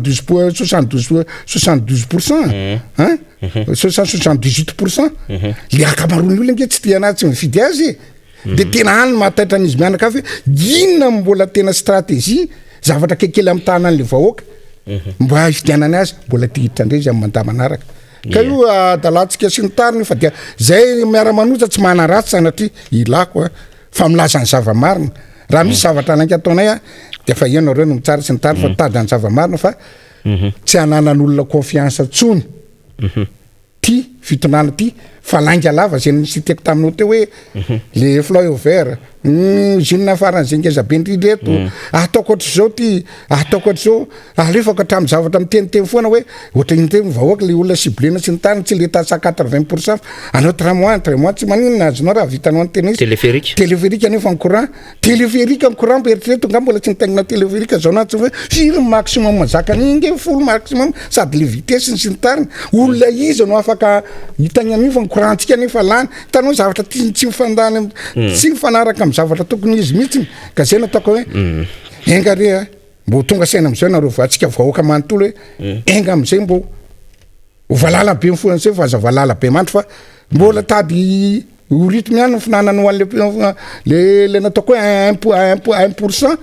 de mbola ho avy andreo zareo amin'ny herintaona raha teny président antsika raha mitamatamy eo tsika mbola tena ivereo ndray za ndre tsy sarotiny mihitsy raha mahavita izy mahavita amin'ny besoin olona tena olona tsy mijaly tena hoe manao ny zavatra tena tokony zavatra tena izy tsika olona mivavaka ina moa tsy voaka tohanantsika nazara nanoana azy fa le izy tena mivoana tena ny zavatra rehetrarehetra ho atsika ny député zao lasa metraka any tsy satonana mba rariny sanaka tsy apy écolazy tena ny zavatra rehetrarehetra le zavatra andraikitra tsy vita andrareo lasa ty aminay anengy olona mpanao lalàna fa tsy mpanatanteraka ka lasa miditra manao any asa mpanatanteraka eny ary lavalava mihitsy ny fanazavany député Rastany zay niditra amina andinindiny kely samihafa ao anatin'izay fanazavana izay tsara ola fantatra zany satria solombavam-boaka izy de iverina fa miaina ny fiainan'ny vahoaka isan'andro san'andro ary zay koa moa no tombona antsika de hoe lay solombavam-boaka no maneho hevitra zany ny tiatsika horesahana anatin'ny tony fandarany tony de lay filazana kapeny zava-misy iainan'ny vahoaka isan'andro ary lay fitanisana ihany koa ny amin'ny hoe izao no teneninareo nandritra ny fampelezakevitra fa tsy izany zava-misy amin'izao fotoana izao omaly zany de nahendray ny tena tamin'ny vaovao fampalalam-baovao fa manao redynamisation nylay antoko TGV any amin'ny faritra Tsinananany tany Manoro tany de manao tatitra linga sénateur le sénateur zay avy tany amin'ny antoko MTS tany nisy azy tany aloha de sénateur TGV izy amin'izao fotoana izao de manao redynamisation de mitatarany amin'ny hoe zara fotsimbary fa ao anatiny lay tantara ataony de misaotra ministère-ny énergie zay namejiro panneau solaire tia Manoro les politisation aza fangaro ny politika ataonareo anatin'ny redynamisation anareo sy lay firesahana le zava-panjakana sy le zava-bahoaka aza exploitena aza atodika makany amin'ilay antoko anaovanareo redynamisation le asan'le vahoaka raha miresaky nareo manao hoe redynamisation de natomboka aty Manoro de atsanony am redynamisation ny antokonareo tompo fa aza ampidirina mihitsy sy ny hoe namme fotsimary de aza ampidirina mihitsy ny amin'ny hoe de faliko zany zay satria dia nahazo jiro mandeha amin'ny hery masoandro zany aza fangaro satria ndraindray le asa zava-panjakana sy le zavatra le antoko de tokony tsy fanara miny miteny zany tsika satria rehefa mifantarina ohatran'izao de veritsika fa miteny amin'ny zavatra tokony ho resahantsika satria lay fanaovana politika lay fanaovana ny raharaha araky ny tokony ho izy mihitsy no zava-dehibe eto anivon'ny firenena ary zany no mahasary-piarony rehetra zany no tadiaviny rehetra ary zay ngely le resahan'ny banque mondiale sy ny FMI hoe ny teny tsy atao be fa mamerina azy ny sarotra ny banque mondiale tsy afabela zao nareo am'izao fotoana zao satria ny banque mondiale de misehatra amin'ny développement réel marina na sokajy dimy izy iasany ary anisan'izany ty hidaty amina institution zany eo anivon'ny banque mondiale de miresaka izy hoe tena zava-dehibe zany tontolo ny fambolena sy famokarana zany mino fa alohan'ny tena ifaranantsika rehefa kelikely eo député Rastany de manakambara eo am'izay tontolo ny famokarana zay indrindra ity resaka barazy resaka famokarana tany fahafahana mamokatra ho an'ny vahoaka tatsaha ty satria ianao moa tamin'ny farany teo ary fahafantarinanao matatsahanao tatsaha professionnel ianao satria tena mamokatra de tena mizara zay traikefa zay sady raha ny henoko amin'ny fandarana asanao any to hizara masom-bola ianao amin'ny deuxième arrondissement fanga misy tany amkarana nareo amin'ny deuxième arrondissement député Rastany dia sotra dresaka marina misy tany amkarana fa eo amin'le famokarana eo indrindrindrindra miditra amin'le fahandrona famokarana raha tendroso ny fananina ataovy tsara l'économie verte ataovy tsara satria ny fahavoazana eto raha enga kely tamin'ny fitondrana andrianam-pomerina tsy nianatra tsy niandratrehitra fa tena le intelligence sy le vision zaho tsy manana fahavarako ohatran'ny misary tany nke de fa nyenkely izy azonao de nanao izy tena tsy natao mivava fotsiny hoe famitambaokany azy fa tena nanao izy mibetsy mitatatra nataony tambary de io mampatanjaka ny tanana rivatra am'izay tsy eran'ny Madagasikara lasa capitale satria voky io mibetsy mitatatra tonga treny any fanaovam-botry mantsaka tonga tatria Kadivoro be tonga trany mamokatra le olona zay ny nahalasa ny Tananarivo misy ako nataony anatsika ny mpanjakatsika de efa nanana vision tamin'izany nefa tsisy fitrizana fandrako zao zany Madagasikara zany tompoko de mbola nona nefa sady mahamenatra ny tantsika tena misy orana misy rano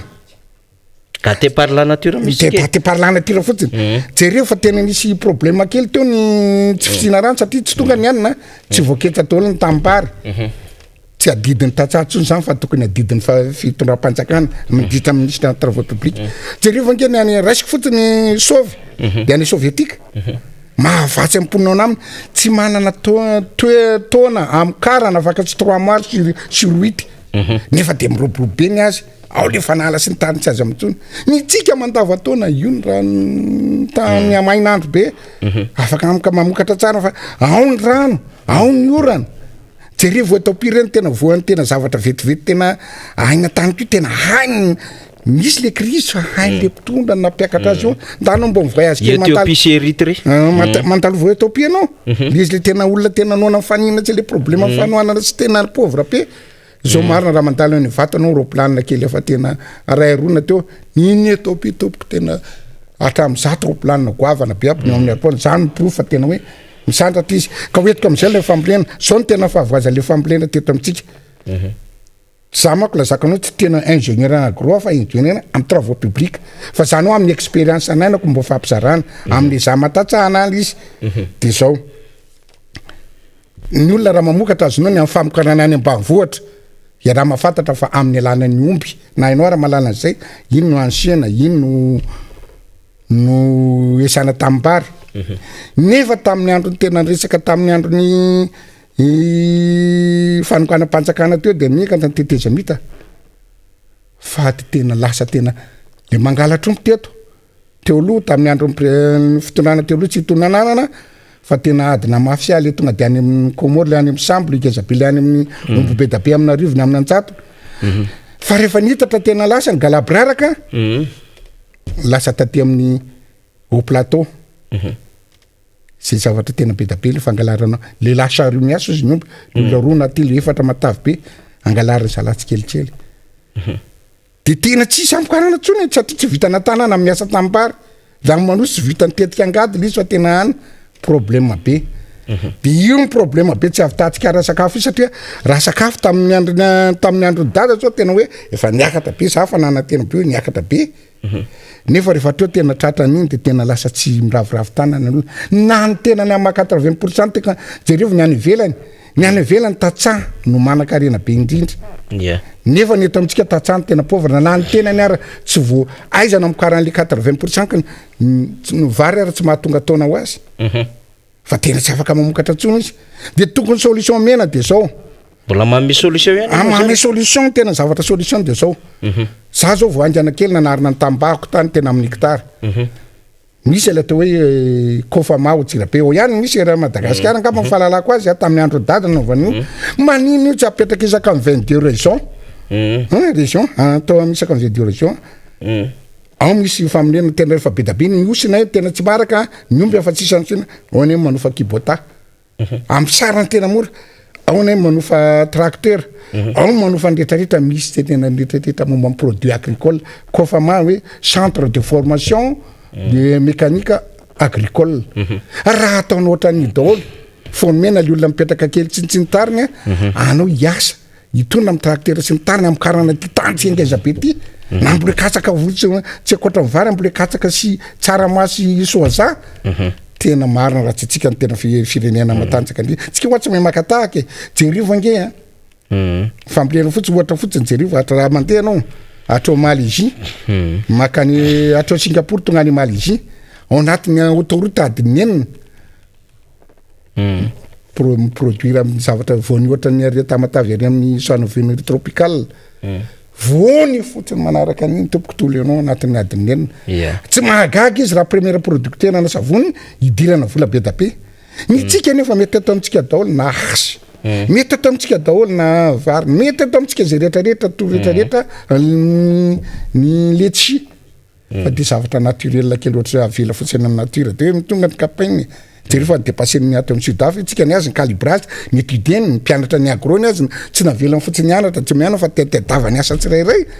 tena ampianariny tena mokatra tena maty atsika de ny eto amitsika tsy any ka zay no miverina hoe raha avelandriamaniteo satria fa tsy afaka mamokatra tsony olona raha sy voantsony amin'ny fanjakana satria ariko ihany ny any ivelany any Europe indrindra ny France azonao raha mandeha izy zao mividy mandeha ny tracteur tena misy voantsony amin'ny fanjakana na maka vola amin'ny banky mitatsa tena amin'ny sarany tena farany zay mora ny meza azy amin'ny intérêt raha amin'ny tracteur tsy asina akana ino moa teviany vidy tracteur fa meny mora de ny tracteur andreo mbola tsy vita an'izay fa le fiasana le fanaovana labory reny mbola meny misy gasoil mizara roa ny azy telo misy le gasoil ho an'ny transport misy ny gasoil atao fuel menamena zay loko mavesapesatra ny zandarina eto amitsika raha mitsabo izy de le camion ngeza be mitondra entana azy anakana saoty kely tsy ny tariny voasakana raha tramorona Ford Dauphin tonga ny Mazanga afa voasakany ny 900 ny azy tsy manakana tobila raha tsy misy ground de folie ataony zandarma fa ny ataony zandarma de arreteny le camion ngeza be reny tsatoany azo kely de jereny raha menamena fiolona tokony amena satria mora be ny amin'ny stationnement avy eno ampiasanao reny natao an'ny mpaboly any azy tena hoan'ny mpamboly tena motiveny zareo sady amboariny be mihitsy izy tsy mahagaga ny azy raha misy surproduit ny eto amitsika anangapa osy président hoe mialatsiny any tena hoe aloha ambolena artemisia fa za mamboly varotsony artemisia zavatra tsy tena zavatra mampalahelo jerivo ohatrany narana tambary tokony amin'ny karana tsy any akory lizy amin'ny karana io ta le vision ny mpanjaka teo tamin'ny andro fanana raha tonga de fa nanao fivirena kely hoe vision amokatra tena hamboly tena hoe manao betsy mitatra tsy ny tarina ahitatra zany ny azy le tany ambolenao mbola anaovana rehetrarehetra inona ndry moa tana masoandro mahotsakely tsy ny tany ka zay nataoko izerina amin'ny fambolena hoe ataovy isaka amin'ny 22 région manofa kely tena atao fansivansony fansakana na amin'ny gasoil na ndretrarehetra tonga de afaka mamokatra daholo le olona akoatran'izay mbola olona manana otsy kely de vita miverina andre mandeha amin'ny famokarana ngeza be de masom-boly ray mandeha indray masom-boly tena manaova banky tena avereny le banky de semansa taloha any misy tena fambolena satria am'le nataona teonao ivirina am'le vary etanety tsy ny vary anandrano misy anakaroa ny vary misy vary etanety misy ny vary andra tsy manana le tatsaha le vary ana vary tany vary andrano nataony vary tanety nefa le vary tanety am'le tsy fisina orana de tena mamokatra be ny tantsika nefa presque vary tanety eo amin'ny hectare mihina de hectare azonao de tena mamokatra vary be tena mamokatra vary tanety be tokony tsy any de io mahavoan'ny le hitanao le olona tsy mifidina fa nitondrona fotsiny gouverneur tokony mahalala ny zavatra problème hoe zao avy natao de hita kely atsika azonao le fitonam-panjakana tsy malala ny lara-pahamena fa idira kely mampimenamena mba tsy fatany vaoka hoe inona mahatonga an'ity hoe terrain manara-penitra raha inga fa izy kely tena makataka kely romita aminao raha le terrain manara-penitra navadika atsika atao barazy satria le barazy ingeny tsy apy raha tonga ngeny barazy tena zay nataoko anao ny any ambanivohitra any barazy poalina za koa zegny gono fatora koa barako mandrana mahazo rano foana mamokatra tsisy problème vokatra be le barazy tsy apy azonao de le terrain manara-penitra tsy hoanina atao inona io mbola tsy milany io fa mbola tsy lara-pahamena tokony le famokarana raha terrain manara-penitra ray estimeko anazy eo amin'ny 3 milliards eo le tsotsotra le grande tsotsotra ampisan'ny zavatra pelouse rehetrarehetra 15 millions raha 15 millions mahavita barazy moyenne fa tsy le tena geza be ohatrany namorona reo fa barazy moyenne eo amin'ny 250 FMG eo de ça fait 250 raha zarana raha ozy mahavita azy ny 300 milliards azonao divisé par les 250 terrain manara-penitra ray mahavita barazy 10 raha barazy ray 3 milliards raha barazy ray 3 milliards 15 milliards zany raha barazy ray mamokatra vary eo amin'ny estimation koa satria ohatra zaly nanao barazy kely tsy nitary re zay olona nanodidina eo na azo vokatra daholo eo amin'ny malamaka kely eo amin'ny 100 tonnes eo de raha 100 tonnes zany manara-penitra manara-penitra folo izy ampitony 100 tonnes fa 4 tonnes ny vokatra azo fa de matory fotsiny eo raha isiko ndraiky corrigé mitovitovy amin'ny barazy de fa amin'ny barazy atao koa 30 milliards any raha 30 milliards andray divisé par le 250 mahavita eo amin'ny barazy ataoko hoe 20 ndray pafira mahavita 4 tonnes fa mahavita 12 200 tonnes mipetraka fotsiny eo maninona raha zay nampiakarina fotsiny tsy nitarina de lasa manaka an'io mbola be da be no avavako an'io fa nataoko adiny raha mbola be da be ny zavatra tokony atao ampandrosola n'ity tany io fa hitantsika mizina amin'ny Miara Manonja malala an'izany ny olona Miara Manonja tena olona tsy mamitaka vaoka sy ny rehetrarehetra fa olona tena mamokatra de resaka amin'ny 2e arrondissement ako fa ny zavatra fa ny tenako kely le efa niady tamin'ny androny fitonana tao amin'ny Miara Jaonary mampianina le lycée mbola tsy vita iny tsy tarana